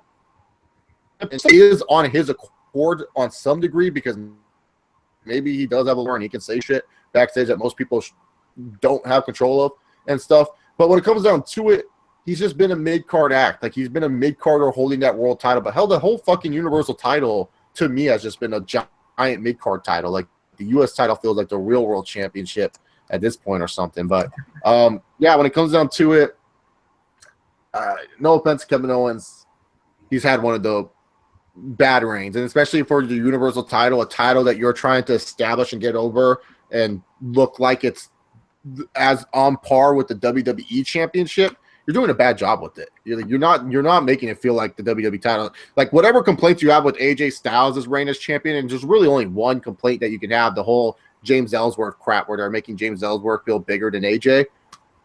You can't really complain about AJ's championship reign. His championship reign has been great. Like, Kevin Owens, like you like, if you ask people who's the Universal Champion, I'm pretty sure Seth Rollins would get more like thought about than Kevin Owens. So, I mean, it's been one of the worst reigns I ever seen, and not Kevin Owens' fault. Is really because you dip into the well again of having an authority member helping you win a championship. Yeah. And more people are interested in, hey, when's Triple H coming back? I want Triple H. Like, and do you think we're going to see a little Seth Rollins run-in since this is no DQ and Seth Rollins is trying to get revenge on Triple H because Triple H took him out of the Rumble match? I actually have a theory about Seth Rollins later on that I want to present, but I'll keep it for now because it's not the appropriate moment. But as far as this match is concerned, well, no, it's not appropriate. It's not really appropriate for at this particular point in time of what we're talking about. But I'm gonna go with Kevin Owens to win. What? How dare you? I'm gonna go with Kevin Owens to win. Why? Because it is so obvious for Roman Reigns to win that I don't think he's gonna win. Now, will I think is gonna happen? You may say, well, you know, I think there's still some interaction and some revenge that Braun Strowman did not get against Roman Reigns for the spear that he took against him and Goldberg on Monday Night Raw. I think it's going to cost him the title. And I think that Roman Reigns is going to cost Braun Strowman the Royal Rumble. Thus, them to face each other at WrestleMania in a non-title feud. So that's why I personally think that may happen. That's not too far-fetched. And I don't think it's Grant, the Royal Rumble is always overbooky anyway. Like it's like the Royal Rumble is really the only event where you can just overbook the crap out of shit. So we're gonna see a lot of shit that's gonna be really overbooked, but it's gonna be okay because the Royal Rumble you're trying to build to WrestleMania and it's gonna make sense. But I truly believe that we may see a Braun Strowman appearance. Chris Jericho's gonna be high up there, so he can't interfere. He cannot interfere. There's gonna be a ref bump because it's still a regular match. So it's not no disqualification. So Braun Strowman's going to make an entrance. He's going to, somehow distract Roman Reigns or do something, and Kevin going to win. And I truly think that's what's going to happen. So I think Owens is going to win too. I agree with you, Justin. I think that's the route they're going to take. I don't think Owens is walking in WrestleMania as champion, though. I think someone is definitely going to take that belt off of him. We'll just have to wait and see who. And stuff like that. I think Triple H may be itching for a 15th title reign. I mean, Cena's gonna get 16 this Sunday. Oh, is that a spoiler? Sorry, but yeah, I'm just saying. The face that runs the place has had a good run. But so yeah, Rossers, your prediction: Owens or Reigns? Are you sticking with Reigns? Yeah, Reigns. Oh, you're gonna go with Reigns. Okay. So Justin and I both have Owens. If my boy wins the title again, cry, Smarks, cry. That's the only reason why I want Roman Reigns to win, just to see the reaction on Twitter where people like, oh, no, WWE sucks. This is why I watch SmackDown. If Roman Reigns wins, I'm going to be in jail Sunday night, guys, because Roman Reigns will be a dead man. So, so you can see the end of Roman Reigns' life in San Antonio, Texas, and the crazy motherfucker named JD Venom will be in jail. Oh, no. So anyways, time to talk about the WWE Championship match, rematch from their great match at SummerSlam, unless you ask some YouTubers who take John Cena hatred way too seriously. But a great match. The face that runs the place, the champ that runs the camp, the phenomenal AJ Styles, a year after he debuted at the Royal Rumble, he's now walking in as WWE Champion. What the fuck? Like a year ago, AJ Styles was coming out and everyone's like marking the fuck out. Now AJ Styles is coming out and he's holding the big belt. He's the champ. He's taking on the champ, the man, the real face that runs the place, John Cena. John Cena has not been active on WWE TV, and I'm loving this new John Cena. Very, very unfiltered. Doesn't give a fuck. Just tells people how it is. Fuck the new era. Where are you? I'm his now era. I love Cena right now. I don't know how you can't like Cena. I don't know how you can't like Cena right now. Cena's just, I think he's money right now. I think John Cena's very fun and very entertaining to watch right now. I think he's great. He's doing great. I agree. Yeah, Cena's doing great. This match should be a great one. A lot of rumors, people saying Cena may be taking more time off. Still choosing Cena. This should be his event where he finally wins 16-time world championship. Because honestly, like you got to build Cena up to WrestleMania. Like Cena is just like, if you like, you remember like when Cena lost to The Rock at 28, the WWE was trying to paint it where it's like ever since that loss to The Rock of WrestleMania 28, John Cena had the worst year of his career and stuff like that. Remember that? Like they were trying to paint that for the WrestleMania 29 rematch. Yeah.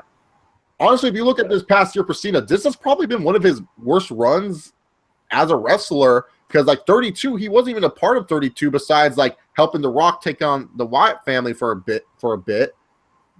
You know, he had a big match at SummerSlam. He's lost a lot of championship matches. I mean, Cena's still one of your prime time Ambrose on a SmackDown. Yeah, he lost to Dean Ambrose. Like, what the fuck are you doing, John Cena? Dean Ambrose. But you know, I feel like Cena, you got to build him up for Mania, dude. You can't have Cena lose this match to AJ Styles. Everyone's like, oh, AJ needs it more. AJ has been built up very, very well that he can take a loss here and it won't hurt him as well. He's on the same level of John Cena, not on the same level as when it comes to merchandise or comes to being the face of the company, but when it comes to character level, they're on the same fucking level. Like John Cena being AJ Styles does not quote unquote bury AJ Styles at all. If anything, it just adds more to the feud. Chase, you know I hate that term buried, and it's like if AJ Styles is buried, he would not even sniff the fucking WWE Championship. So yeah, you can take that buried fucking lingo and go take it somewhere, because there's AJ Styles is way far from buried. His career's been made already in fucking WWE. Yep. Period. Exactly. Like AJ Styles can go on and feud with anyone at WrestleMania, and it'll be a big time match. You need Cena though to win here, because you got to reestablish him. Like, people don't realize this. You got to reestablish your stars. Cena has had a bad year when it comes down to him being a professional. This hasn't been his best year. It's time to reestablish the champ. It's time to reestablish John Cena and everything like that. And look, I know a lot of people are going to be like, oh, Chase, this is WWE filling their propaganda shit on you. This is what they're making you think. No, this is literally what they have done. This is literally what they have booked. They have booked AJ Styles to be a strong enough champion. Those were stuff. You can't really complain about AJ Styles' run as WWE champion. It's been very phenomenal, pun intended. And then you have John Cena coming back. You need him to win that title, so that way whoever he faces at Mania, it will be a big fucking deal. Tell me, like, if Cena loses this match, they're going to try to sell us a Cena and Undertaker match. Why the fuck would I want to see Cena and Undertaker? Cena can't even fucking beat AJ Styles, like someone that he's supposed to be equal to. Why would I want to fucking watch Cena take on Undertaker when Cena has just been a loser for most of the time? People don't like losers. This is like Super Bowl. Say the Super Bowl happened, like the Falcons, they're Patriots. They're actually taking on the Cleveland Browns. Fuck would I care about the Falcons taking on the Cleveland Browns? Like, it's like, I know the Falcons are good. Like, why the fuck would I watch that? You want to see winners fight each other. You want to see top guys fight each other. Cena is a top guy. You can use Cena to feud with someone else, and you get two big matches instead of having it where you built AJ Styles too strong to the point where it's just like AJ Styles could possibly become unbearable. And yes, that can fucking happen. It's happened to a lot of your fucking indie favorites. I don't want to hear it. You guys got sick and tired of CM Punk's long title reign. What makes me think you won't get sick of AJ Styles' long title reign and shit like that? I mean, really, to be honest here, strong. You can't do that. You got to make him an equal balance. So it's time, once again, be our WWE champion. He hasn't been champion since City, so it's about damn time. Recognize. So John Cena. Justin, what about you? I am gonna go with John Cena too, to win the WWE Championship, and merely because that, not say that he deserves it. I mean that's debatable, of course, but I think that AJ's reign has been great. He's done well. He does not need to actually go into WrestleMania as champion, as much as I want him to. Now, don't get me wrong, I love AJ Styles. I love his title reign.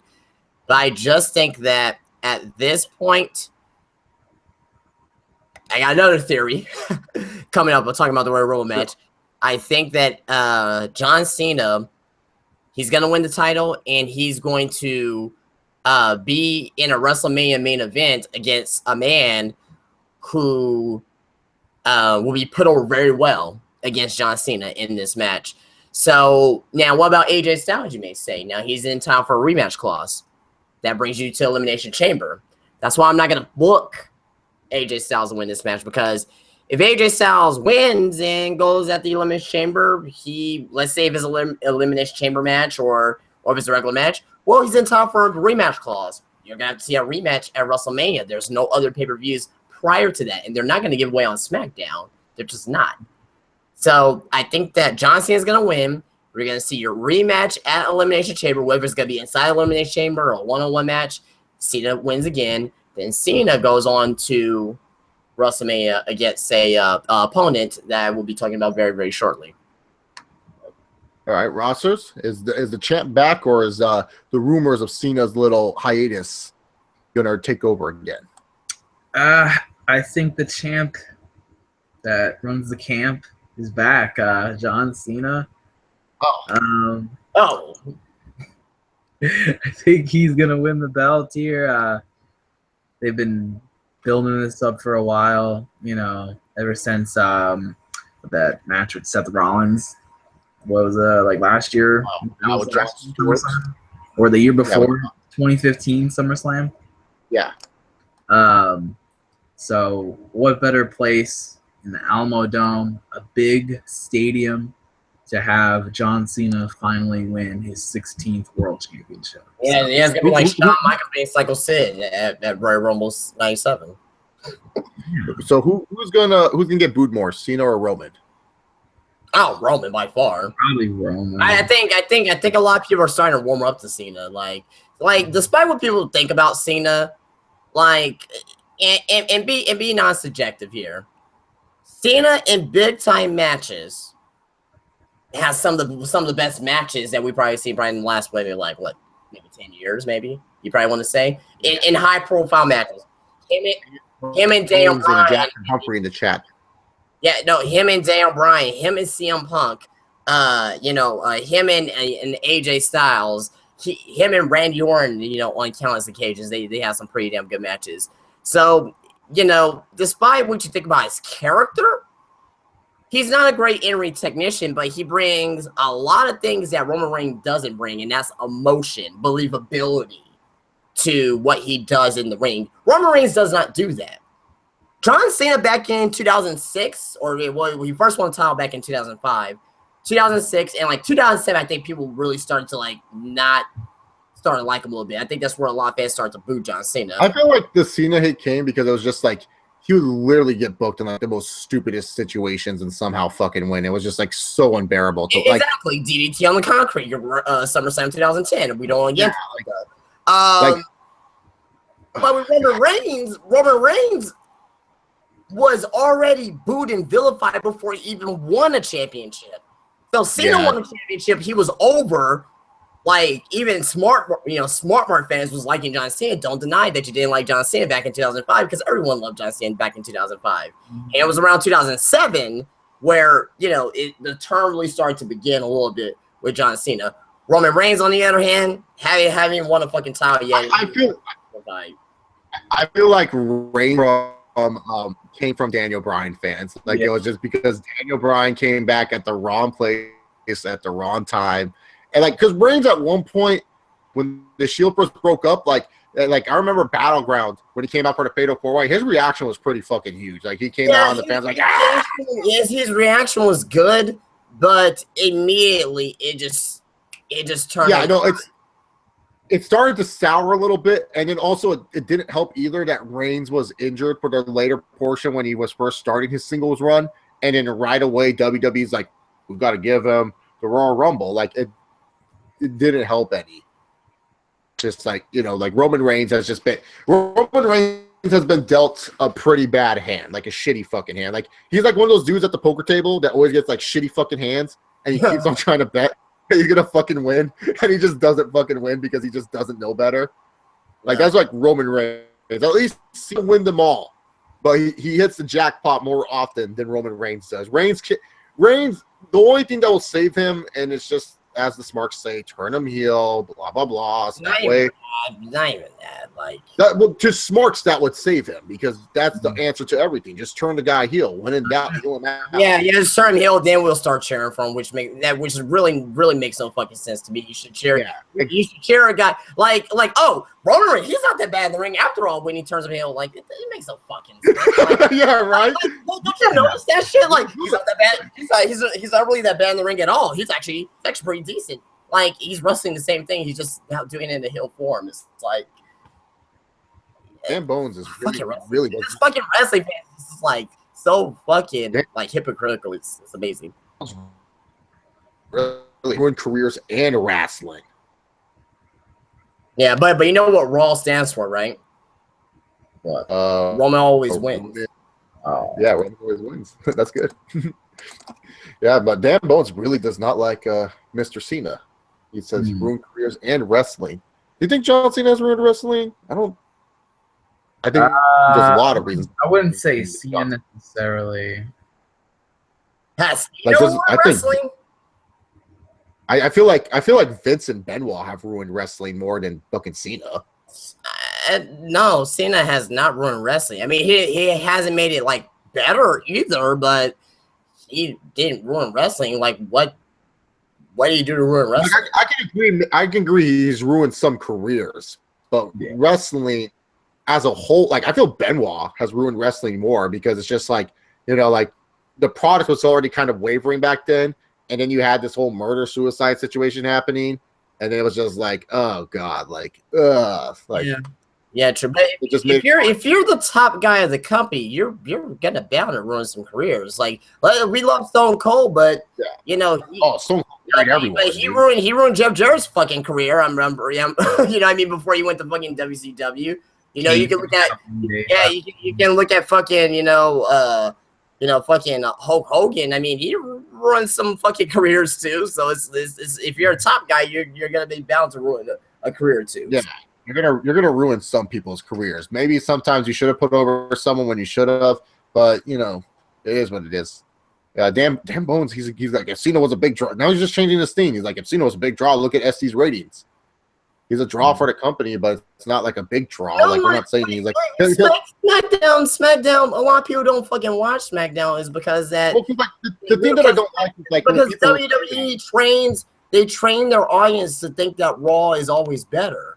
Yeah, they always train to think that Raw is always better, and SmackDown itself, they don't need like the fucking to be more watched than Monday Night Raw.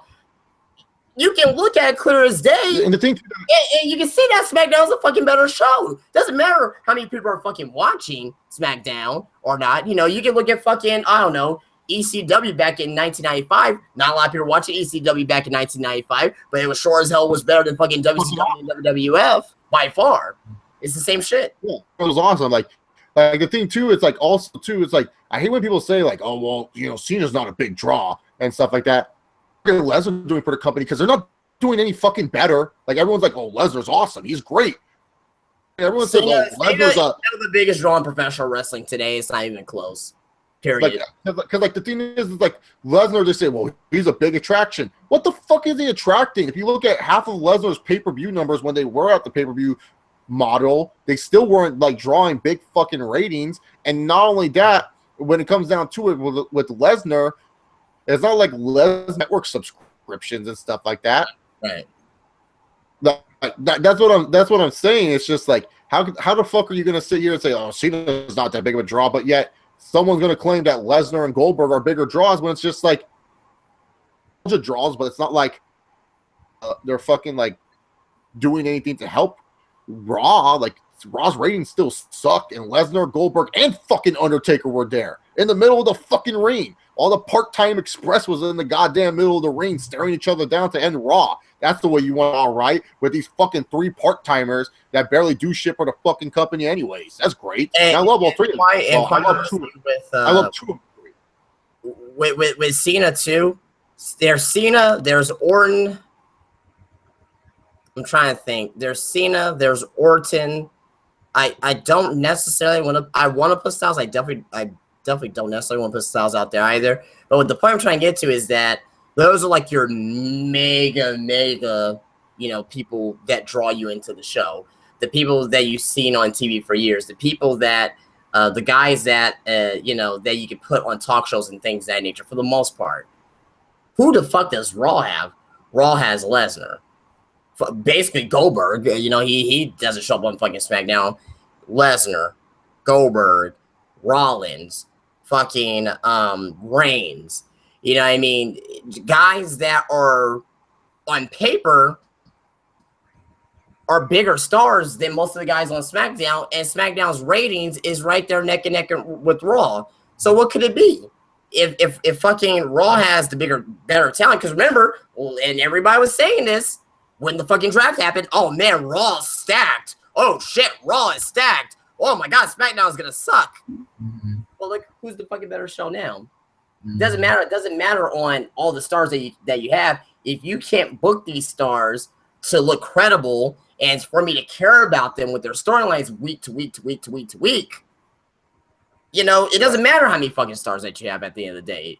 Are you keeping invested in the show? And you know, it's right there, black and white, between Raw and SmackDown. Yeah, exactly. So, anyways, time for the Royal Rumble match. Ooh. Stuff like that. Dan Bones, one more point that he made. He was like, that's what I'm saying. Nobody in this company draws, so why should Cena or Triple H get special treatment? And I responded back to him in the chat, why should Brock? Brock shouldn't get special treatment. Just he doesn't do shit for the company, but yet people treat Brock like he's some hot shit. All Brock does is show up and do 2 fucking moves, sweats in sweatpants, and jumps around. Like, ooh, so special. Brock, he's untouchable, man. Okay, Dan Bones' like thing was like, because Brock is getting paid too much money not to be booked strong, and he's a part-timer. The fuck? What kind of reason is that? That kind of answers the question right there. He's a part-timer, and you know, it's just, I mean, there it goes. I mean, he's a fucking part-timer. What else more can you say? I mean, yeah. Like, and this guy's a part-timer, and he fails drug tests, and he doesn't get suspended. Mm-hmm. Yeah, estrogen blockers. There you go. Fuck Brock Lesnar. I love Goldberg. Anyways, when it comes down to it, the Royal Rumble match, this is one of the bigger Royal Rumble matches with the biggest names in the sport, aka Goldberg, Brock Lesnar, and Undertaker are fucking doing shit. Most star-studded Royal Rumble, guys. Probably we since 92. Literally, like this is the biggest star-studded Rumble since the 92 Rumble. Maybe. Hey guys, the Big Show with abs is back. Yeah. Do you think Shaq's gonna make a run in at this Rumble? He'll be booed the shit out of the building, man. He is despised in San Antonio. Oh yeah, that's true. That's true. But he loves such. He went to high school here, but people in San Antonio's all like, they probably still think he plays for the Lakers. That's how dumb San Antonio is when it comes to fucking NBA basketball. Mm-hmm. Yeah, that's true. When it comes down to it, maybe Shaq will make an appearance. Who knows? Big Show is also in the Rumble. Let's be real here. Can we just say that there's only really like 3, and then maybe 3 other dudes who are wild cards to win? Like, do you guys have 3 wild cards? Because let's be real. There's 3 dudes that you care about. Wait, who's your 3 dudes? Who's the 3? Oh no, the 3 dudes that like people think are going to win. Like the 3 dudes WWE cares about, like Lesnar, Undertaker, and Goldberg. But who are your 3 wild cards? Like, who do you think is out of the 3 like obvious choices? Strowman. Yeah. Yes. Maybe I don't know. Maybe the Miz. I don't think so. But I would love the Miz, but yeah, he's not going to be there. He doesn't need a Rumble. Miz doesn't need a Rumble to be over. He's fine. I guess Cena if he doesn't win the title. I can't see anybody doing double duty. Okay. Isn't Jericho technically doing double duty? I mean, Jericho. He's getting paid twice that night. So yeah. If Kevin Owens retains, maybe Jericho wins the Rumble. No. But my 3 wild cards are wild cards who scheduled to appear is Strowman, Zayn. Yes. Strowman, Zayn. And I'm probably, you know what? Fuck it. Titus O'Neil. Oh, that's way of a wild. That's a dark horse right there. That's not a wild card. That's a dark horse. That's more than a fucking dark horse. I honestly don't have a third guy that's scheduled to be in it. But yeah, right now, I'll just say as far as who's scheduled to be in there, Zayn and Strowman. I have Care Bear, Baron Corbin, and Rusev. I was gonna say Rusev, but yeah, we're gonna see some masturbation celebration in the Alamo Dome. That's gonna be fucking amazing. Yes, sir. Gonna be awesome. What about you, Ross? Do you have the 3 that you would think? 3. I don't know. I have Strowman, and after that, it's just kind of all a blur. Not too sure after that. Just nobody really stands out.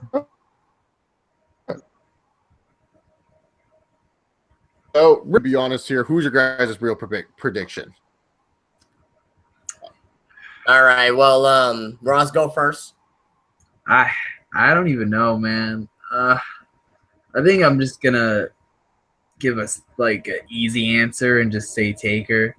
Like, oh, it's in San Antonio, it's in Texas, like we'll win the Rumble. Like, but this year is just like this is like the toughest I've had picking a Royal Rumble winner Which is good. in a while. Yeah, that's good. That's what I want. Like, I don't. It's unpredictable. Yeah. Sometimes it's okay to have a predictable Rumble winner, but sometimes it's also okay to have like this where it's like tough as hell to predict. Like, you have an idea of like 4 or 5 guys who could win the Rumble, but you don't really necessarily know which one they're gonna pick. So I like that about this year's Rumble. I'm sure like last 10 minutes of the Rumble, we'll probably know who's going to win it at that stage. But until then, I really don't know at this stage. So I'm just going to say Taker. Who's going to say Taker? I'm not going with Taker. You're not going Taker. I'm not going Taker. Who are you going with? I'm going with Goldberg, baby. I'm going with Goldberg. You know what? I predicted Goldberg last time. I'm gonna do it again. Damn it! I do not want to see a Goldberg fucking versus potentially Roman Reigns match. What? That would be amazing. I would be marking out. No, that would be one of the worst things in the history of fucking life.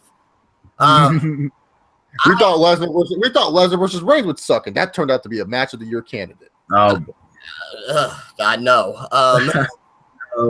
Goldberg, but if you guys do remember, I did call Goldberg and Lesnar being a squash match. I'm so proud of that prediction. I was like, that's going to be a squash match. Everyone's like, no, Chase, fuck, called it, nigga. Called it. But anyways, when it comes down to it, I'm not going Undertaker. I'm going with Care Bear to win the Rumble because the big guy actually winning the Rumble. Because Vince loves him.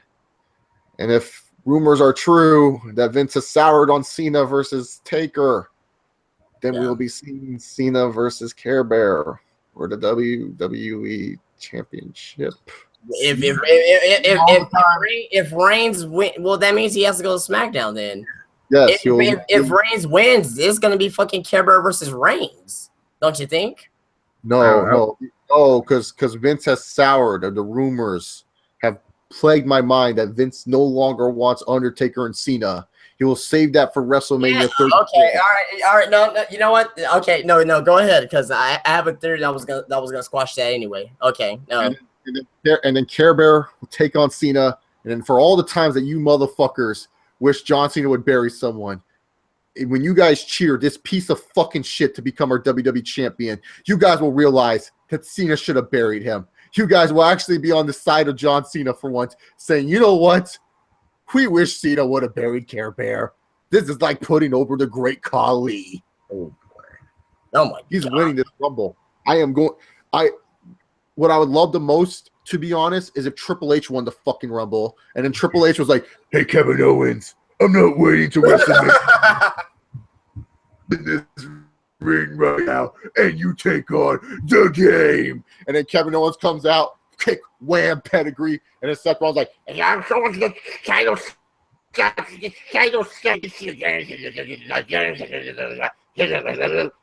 It's just Triple H and Seth Rollins for the Universal title. You know, Goldberg and Lesnar can do their thing. Cena versus Undertaker, fuck it, why not? Digging souls, taking graves. I don't give a fuck how the fuck you said it again. Taking souls, digging graves. Reigns versus Care Bear non-title. Styles versus Shane McMahon. Randy Orton versus Bray Wyatt in an Inferno match. Let's do it. Let's book it. Fuck it.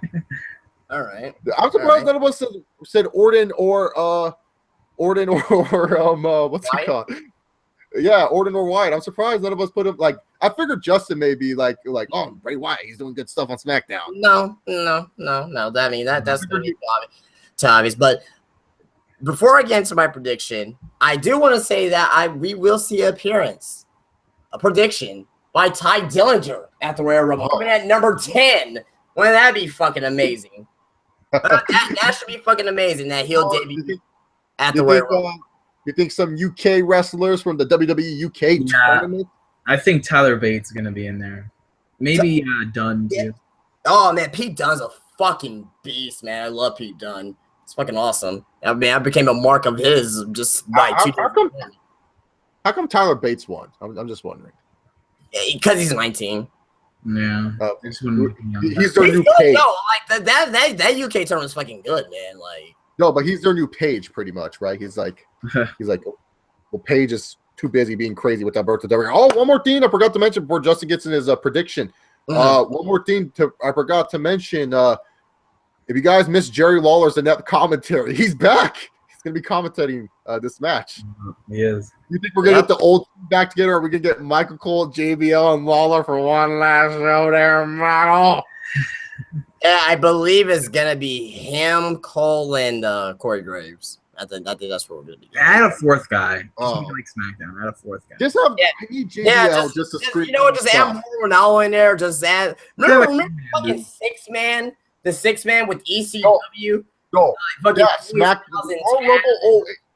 Yeah, literally Royal Rumble 08 and stuff like that. And it was so embarrassing when Chavo came into the fucking arena as ECW champion. And then they're like, "You're champions in the Rumble?" And they're like, "Hey man, he's looking to win another title there. Don't hit on him, Cole." And like it was, and that whole John Cena reaction, it was like all of them had to say something. So it was like Taz, like he had to be the first one. He's like, "You gotta be like fucking Taz." My God, man. Royal Rumble 08. Honestly, I think this Royal Rumble match is going to be probably as unpredictable as 08 because I think 08 had a lot of guys in there that was kind of like, yeah, 08 was very like weird. Yeah, it was like no one had seen. Like I can remember, everyone was predicting Big Show was coming back at number 30 that year. Yeah, I was like, "Yep." You know, yeah. So that was a very unpredictable. And then when I swear to God, like I remember that scene, Triple H pedigrees Umaga. And he's like, "Yeah, I'm the game." And then number 30 hits. And then John Cena comes out all cross-armed. And he looked up. And then Triple H is like, "You want some?" And then like Batista, Cena, and Triple H were like the final three. And I was like, "Holy fucking shit, this is awesome." And then Cena won. And then Cena's like, "I'm going to fight you at No Way Out, Randy." I was like, "What the fuck?" "I'll win an elimination chamber to prove my worth." Amazing. So, Justin, what is your prediction / theory for the Royal Rumble of 2017? All right. So I've been thinking about this long and hard over the past couple of days. Theory. Theory number one, we talked about a little bit earlier, Braun Strowman and Roman Reigns. I think Roman Reigns during the Royal Rumble match is going to get his revenge on Braun Strowman for costing him the title. They're going to go feed off at WrestleMania at a non-title match. Second theory. I believe we're going to see Samoa Joe coming into the Royal Rumble, debuting on the main roster. And with his debut, I think he's going to win the Royal Rumble. I think that WWE wants to be so unpredictable for the Royal Rumble this year that they're going to have Samoa Joe come in as a fucking man and a fucking beast like he is, come in and win the Royal Rumble. Now, who's he going to face? I think he's gonna venture off with John Cena. Okay, I think John Cena and Samoa Joe will be one of the headline matches at WrestleMania. Now you may say, what happened to The Undertaker? Well, hell, I think the Demon will be coming back. I don't know if it's gonna be at the Royal Rumble, but I think that since Undertaker's sore on Raw now a little bit now, I think we may be getting a nice little Raw moment with him and Finn Balor. I think that's something that we could see something like that. Finn Balor and Undertaker at WrestleMania. Last but not least, I seriously think that we may be seeing a Royal Rumble appearance from Triple H. Yeah. And obviously, I think what's going to happen is that Triple H is going to come out. He's going to do his thing. He's like, "Oh, this is supposed to be Seth Rollins, spot, blah, blah, blah." And, and I seriously think that you're going to see Seth Rollins come out, like his music's going to hit. They do like a little countdown. Then Seth Rollins' music hits. He comes out. He's not officially part of the Royal Rumble match, but he gets Triple H out of the ring. And, of course, their feud is going to start for WrestleMania. Universal title. Universal title. Like I said earlier, I think that Kevin Owens is going to win. Who will leave? Who will go up against Kevin Owens at WrestleMania, you might say? I don't think it's gonna be Jericho. I think Jericho and Owens, they're gonna have like a little bit of a mini feud going before WrestleMania. But I think the main feud is gonna be Kevin Owens and, believe it or not, Sami Zayn. I mean that's what I truly think. If they do it right, all that can happen. If they can truly get it done. I am jumping off the boat. I do not want to see Undertaker injure Finn Balor. I think Finn Balor needs to stay away. I think that it has to fucking happen, Finn Balor and Taker.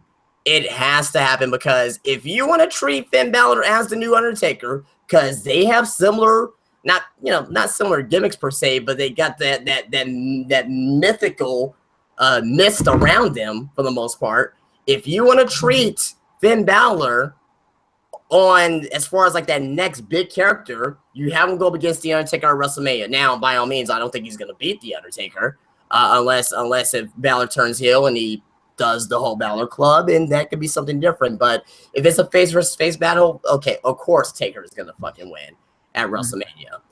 But that's what I'm thinking. I'm thinking it's going to be Strowman and Reigns, non-title match, Zayn and Owens for the Universal title, Balor and Taker, and they'll probably they can probably do like a little interpromotional match between SmackDown and Raw, and who's the Demon versus the Dead Man. They can do something like that. They go however they can, and Cena and fucking Samoa Joe, and Rollins and fucking Triple H. I think, and those are 5 matches right there that could just, and of course you got Goldberg and fucking Lesnar. So, oh Jesus Christ, man. Yeah, that's the only match I'm really looking forward to if that does actually happen. But yeah, I truly think that Samoa Joe, he's not doing anything this week at Royal Rumble. He's healthy.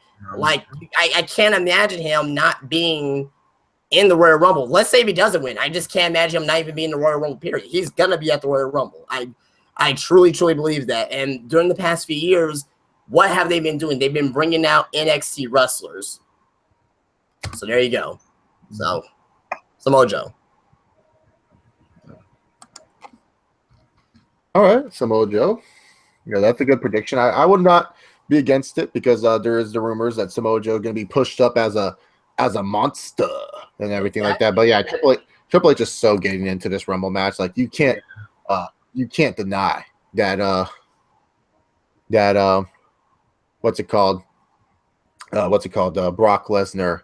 Why is it Brock Lesnar? Triple H is not going to be in that Rumble to soak in the ego. I mean, last year, one of the biggest pops in wrestling history when he came out. Like, I was so surprised. Like, if you would have told me that in 2016 fans would be excited for Triple H to win a title, I would have laughed at you. Like, they're understanding what the game can do. Quick question. Do you think, and his contract's not even up in fucking New Japan, but do you think that we can see Ortiz appearance from Kenny Omega at either at NXT or on the Royal Rumble? Nah. As much as I wanted to, I don't think it's gonna happen.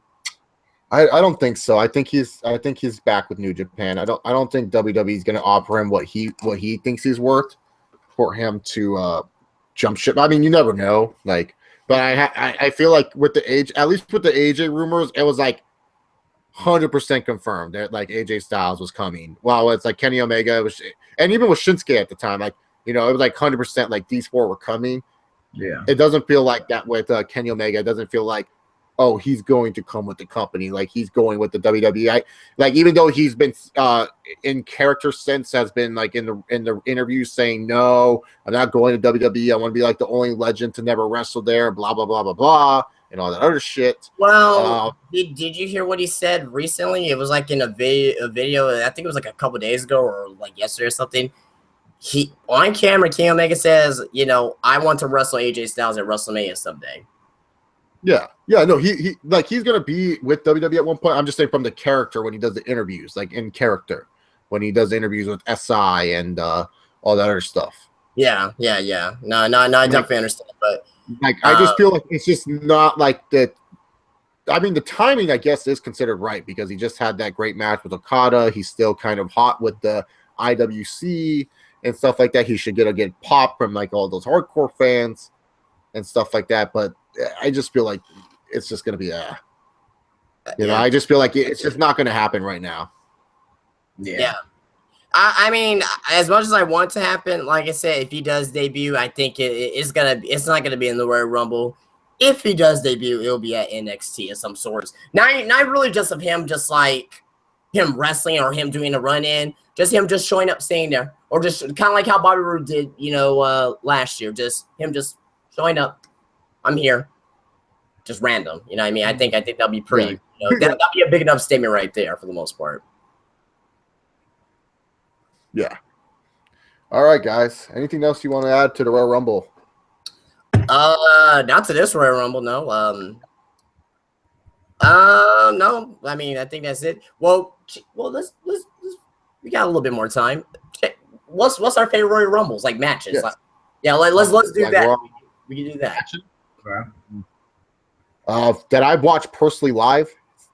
I still love Royal Rumble 04. Everything about that Rumble was magical for little Chase. At a time when I was faltering in wrestling, not being a big fan of Lesnar's stupid reign on SmackDown in 03. Raw was pretty much just a Triple H show. I saw little Benoit and Orton wrestling 1 and 2. And then fucking afterwards, Ernest the Cat Miller randomly came in, started dancing. I was like, the fuck am I watching?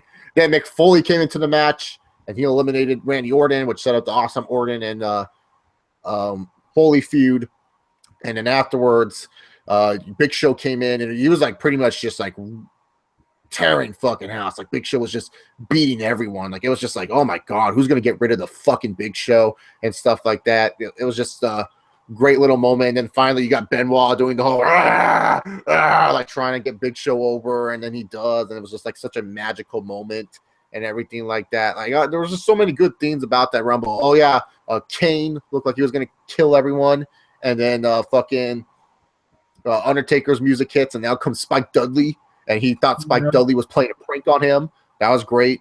Goldberg came in at number 30, seemed like the perennial favorite, and then Brock Lesnar took out Goldberg. And I always remember the pre-match beforehand. Goldberg scared Brock Lesnar because Brock Lesnar's like, "You're not the champion.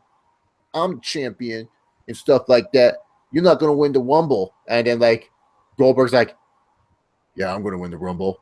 Ain't that right, Hardcore?" And Brock Lesnar's face when he heard that was scared to death of Hardcore Holly. Like, oh my God, that's amazing. You have Brock Lesnar afraid of Hardcore Holly. That was... But that's my favorite Royal Rumble match, Royal Rumble 04. Close second, Royal Rumble 08. Cool. I think mine will be the first pay-per-view I ever seen. First pay-per-view I ever seen was Royal Rumble 92. I was 4 years old. I remember it vaguely, but I just remember being on the fucking... It was like... And this is when the pay-per-views was like in the afternoon, like when daylight was still up. You know what I mean? Like fucking like 5 o'clock in the afternoon. But yeah, I mean, what can you say about it? I mean, fucking Heenan and Monsoon, the greatest commentary, but is here between them or maybe even Heyman and fucking JR, like some of the best commentary you ever fucking hear. Just Heenan going ballistic about Ric Flair coming out at number 3 to like just begging Monsoon is like, oh, that's it. That's good enough. You can give him title. And fucking Monster's like, oh, no, I'm not going to give him the title. Like, it's just great stuff. Fucking, you got about a third or even like half of the fucking Royal Rumble participants was like at a time to become a world champion or a former world champion already. It's just fucking amazing. I mean, what else can you say about the 92 Royal Rumble, but other than it's just classic. And one of the most star-studded Royal Rumbles of all time, probably to this one that we're gonna be seeing on Sunday. You know what I mean? That we're gonna be seeing on Sunday. So I'm getting my feels when I'm talking about the 92 Royal Rumble. So, but yeah, 92 for me. Okay. For me, I don't know. I think I like the 98 Rumble a lot. 01 and 04. 07, like 02, those are all really good ones as well. But 98, Royal Rumble 2 is literally like Stone Cold, Triple H, and then a bunch of jobbers in between. Little Hardy Boy interaction here and there, but it was like and Maven and Undertaker, like God. Maven and Undertaker, yes. Maven eliminate the Undertaker. Oh, fuck that. What's the worst Rumble? That's a good question. What's your favorite though, Ross? Oh yeah, 98. You got the three faces of Foley in there. Coming in that Rumble.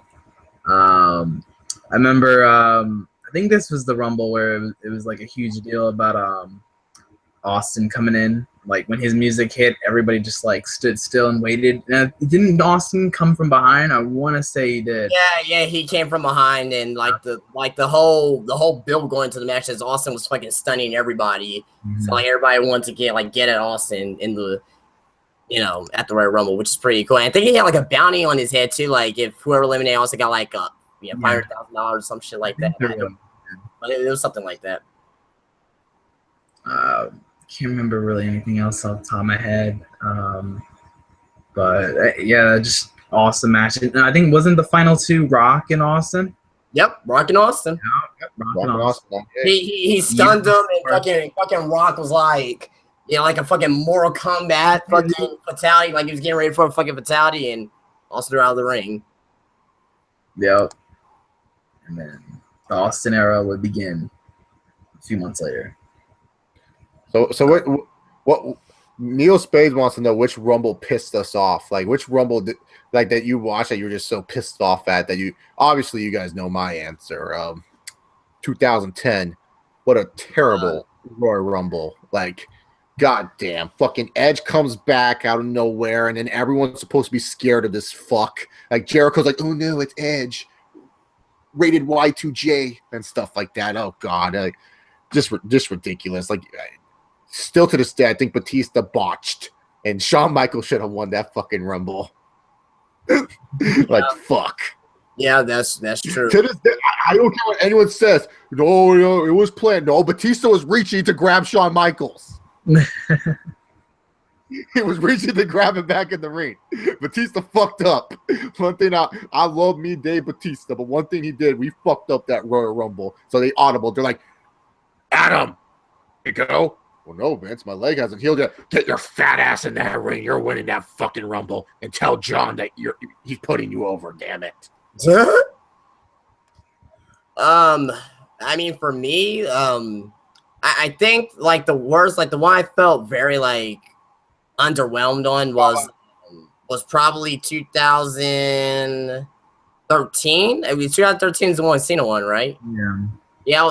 Because it was just so underwhelming because we knew it was gonna fucking happen. We knew it was gonna be him and fucking Russell. It was just so underwhelming, and it was like.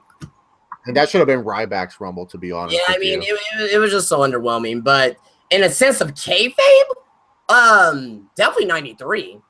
Because why would Macho Man go for a fucking pinfall against Yokozuna for? Makes no fucking sense. It doesn't. Like, in a sense of kayfabe, 93 is the worst one. You know what I mean? Like, he's like fucking Macho Man, hits the elbow. He pins Yokozuna for no fucking reason. You know what I mean? Then, yeah. And then you fucking got fucking Caesar and Cleopatra coming out, walking around fucking Macho Man's fucking dead carcasses outside the ring. See, a lot of people are already in the chat are saying 2014 and 2015 were like the worst. I think 2011's like 2014 and 2015 were bad because of crowds and everything like that. Like the crowds made the matches feel shitty. But I feel 2011 from a booking standpoint was just absolutely fucking dreadful. 2011 was fucking. Oh, weird. You ruined like 40 guys, and really reason why because you got the new Nexus and fucking Core. You know what I mean? You have to but outside of that, they wasted Booker T's return. Like they had Booker T come out and job out to the fucking new Nexus. Like Diesel came back and literally like just sat there and did nothing. Like, and Del Rio, like, almost got eliminated by fucking Santino. Like, Santino at least it had those memorable moments. What the fuck can you remember from 2013, though? 2013 is definitely not memorable. 2013, all I remember is Jericho. I do remember Sin Cara was like number 30, and I was just like, the fuck, this is number 30, and like Sin Cara was like doing random shit, like I don't know, but yeah, man. Like 2014, I feel fans were just pissed off that there was no Daniel Bryan, so it's just like everyone's like, this is a terrible Rumble, but I felt like minus Batista getting gassed near the end, that wasn't too bad. 2015 wasn't 2015 at the end of the day, I mean, everybody got what they want. Daniel Bryan won the title at WrestleMania, so yeah, no, but 2015's ending was fucking terrible. Like 2015's ending was garbage. You had Big Show and Kane eliminating everyone. And then you have it where Rusev is quote unquote not eliminated. It was like the WWE totally forgot about it. You had it with Curtis Axel, where it's like never got eliminated because Garbage Man took him out and stuff like that. But you had it where The Rock came out, helped fucking Roman Reigns take out Big Show and fucking Kane. And then you had it where Reigns is taking on fucking Rusev near the end because they totally forgot Rusev wasn't eliminated and stuff like that. And then you get the, like, everyone says, like you said with the 2011, even though it's a bad Rumble, you still remember shit from it because you remember Daniel Bryan getting eliminated fucking early from Bray Wyatt. And you still remember The Rock's face when he lifts Reigns' hand and then the fans are still booing and The Rock's like you can't believe it. Like, people are reading him like, what the fuck? Like he just couldn't understand. What is your most memorable elimination from the Royal Rumble? Mine was fucking when Kai Tai kept coming into the Royal Rumble. I think it was like in 98. No, that's 2000. Or whatever it fucking was. 98, 99, 2000, whatever it was. And fucking Tonka just fucking hit face first. Oh my god, that was so horrible. They kept replaying that like over and over and over again. That's my most memorable elimination out of the Royal Rumble. Oh no, you know what? Also, one elimination that I will always kind of remember, to be honest, was like Triple H's from Royal Rumble 2002, where like Kurt Angle thought he eliminated him, and then Triple H goes the game and just clotheslines him over. Like that's definitely an elimination that I'll like always fucking remember for sure. And then, really, to be honest, there's not. Kofi Kingston, is he going to do something crazy this year at the Rumble? He always does something crazy. Yeah, I mean, he'll figure something out. Yeah, he'll I'll bet you what's going to happen is that he'll get dumped onto the outside and like he's like actually on the floor, but like one leg is still up, and he's all like, "Oh, got 2 feet has to touch the ground." And he gets up on one foot and just starts hopping around the ring. I can see something like that happening. Yeah, I can see that too. Oh, God, dude, the Royal Rumble's just saying. Some people saying maybe eliminate Undertaker. Yeah, that's memorable. Yeah, that's no, that eliminations like that because they play that every fucking year where they have it where Drew Carey eliminated himself. I'll always remember that shit. Like fucking Kane comes out, I was all pumped for Drew Carey to show Kane what's up, and then Drew Carey just eliminates himself. He's like, no, I'm good. Fuck this. One of the most memorable ones for me is when Shawn Michaels won in '95. That's the only memorable thing from that one. When Shawn Michaels one foot touched. Only one, he's hanging on, and then he comes up from behind after Bulldog celebrating and just knocks him off the top rope. Yeah, and fucking Vince McMahon on fucking commentary like, "Oh, we're eliminated." Like, You know what was like the worst Rumble finish? Like you were expecting this to be better, and then it was just like that was the finish. Like honestly, for me, I still feel like Rey Mysterio's win is one of the worst finishes. Like it was just so dull. It was just like Triple H literally gets eliminated like super fucking quick and stuff like that. And just for you to forget that Triple H got eliminated by Rey Mysterio, they have it where Rey like fucking tilt-a-whirls Orton over the ropes, and then it was just kind of like, and then also too with that Royal Rumble, it was like the Rumble match was mid-carding, and then like Cena and Edge was like the next match, and then Angle and Henry was like the fucking was the main event. It was the main event, the battle of 2 Olympic medalists there. But like I always feel like Rey Mysterio is one of the most anticlimactic endings. Like it was like that's it. Like that's you won. Hey, like Sheamus and Jericho had probably one of the best like final 2 moments.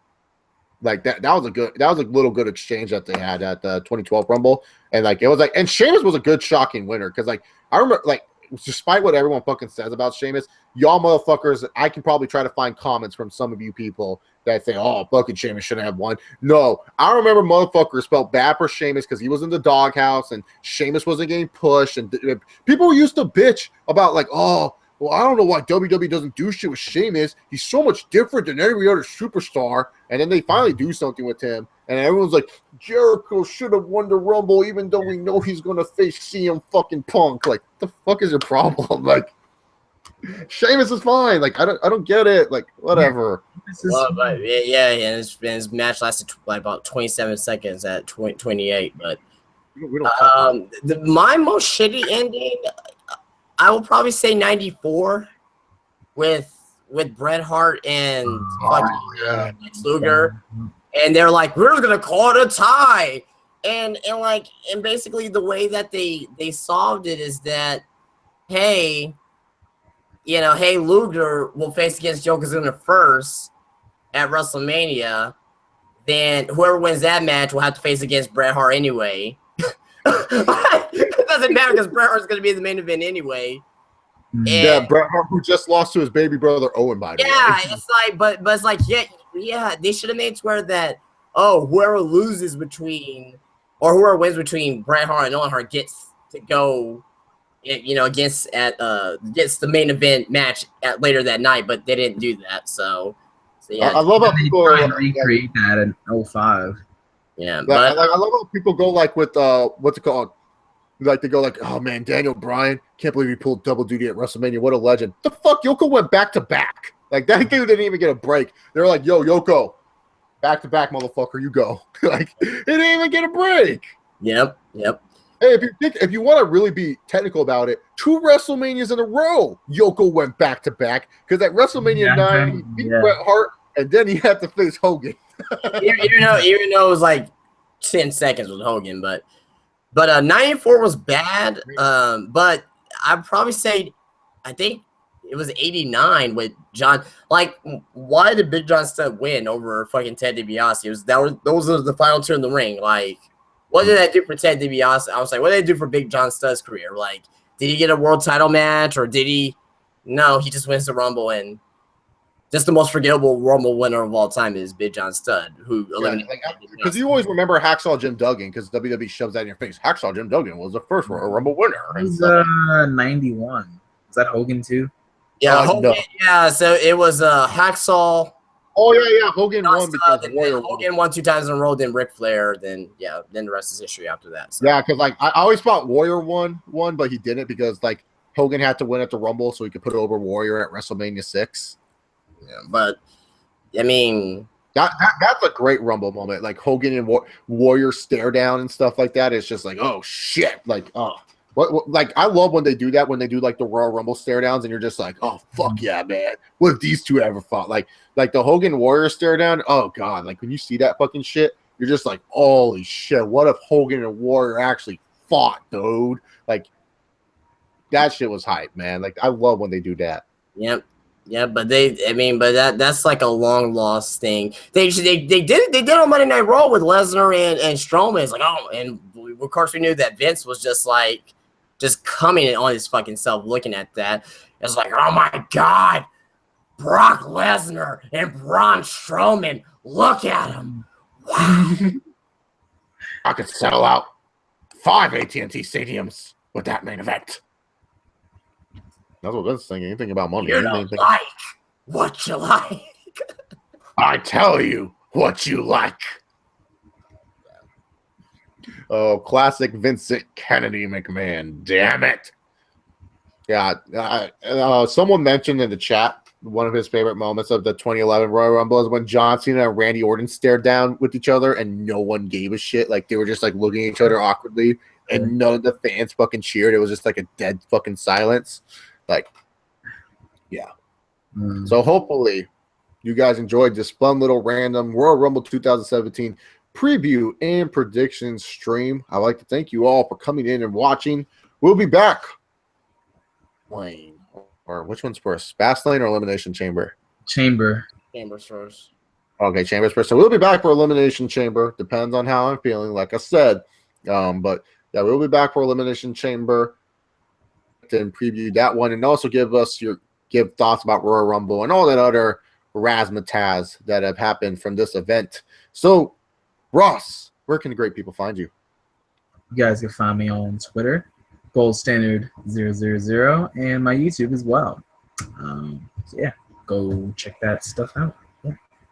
Justin, where can the great people find you?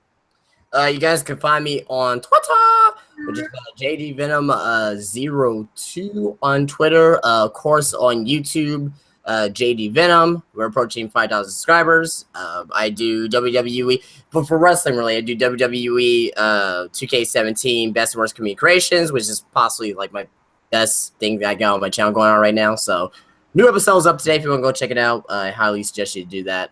But outside of that, yeah, that's it. You guys can follow me on Twitter at ChaseOliver68. If you guys like what you saw, hit that subscribe button down below and give this video a big old thumbs up. So I'm telling you guys right now. Yeah, we got like 20. I might do it. They only have like 7 likes. Come on, I mean, it takes a few seconds to click that like button. Just click it up. And that's all you gotta do. Give her a fucking link on YouTube. Exactly. But yeah, just hit this like button, share the love. I'm telling you guys right now, I might or may not review NXT TakeOver San Antonio. Once again, it depends on how I'm feeling and stuff like that. Like, I have not been feeling well the last few months, but so yeah, so it just depends. And really, to be honest, it depends if like I feel like I should talk about the show, to be honest, because when it comes to the takeovers, they're mostly just good wrestling matches. And really, to be honest here, when it comes down to it, it's hard to review those shows. I don't watch NXT on a weekly basis, so why would I review it? And then this show doesn't have a lot of storyline implications. Yeah, this is like all set up to NXT Orlando pretty much, so I may or may not review it. Just depends on my mood. But Sunday, you'll best believe I'll be reviewing the Royal Rumble live right after the Royal Rumble, talking about the shenanigans that have taken place and everything like that. Yeah. So thank you all for watching. Hope you guys enjoyed. And remember, people, just like Brock Lesnar, sometimes you don't have to give a shit. Enjoy, guys. See you at Fastlane.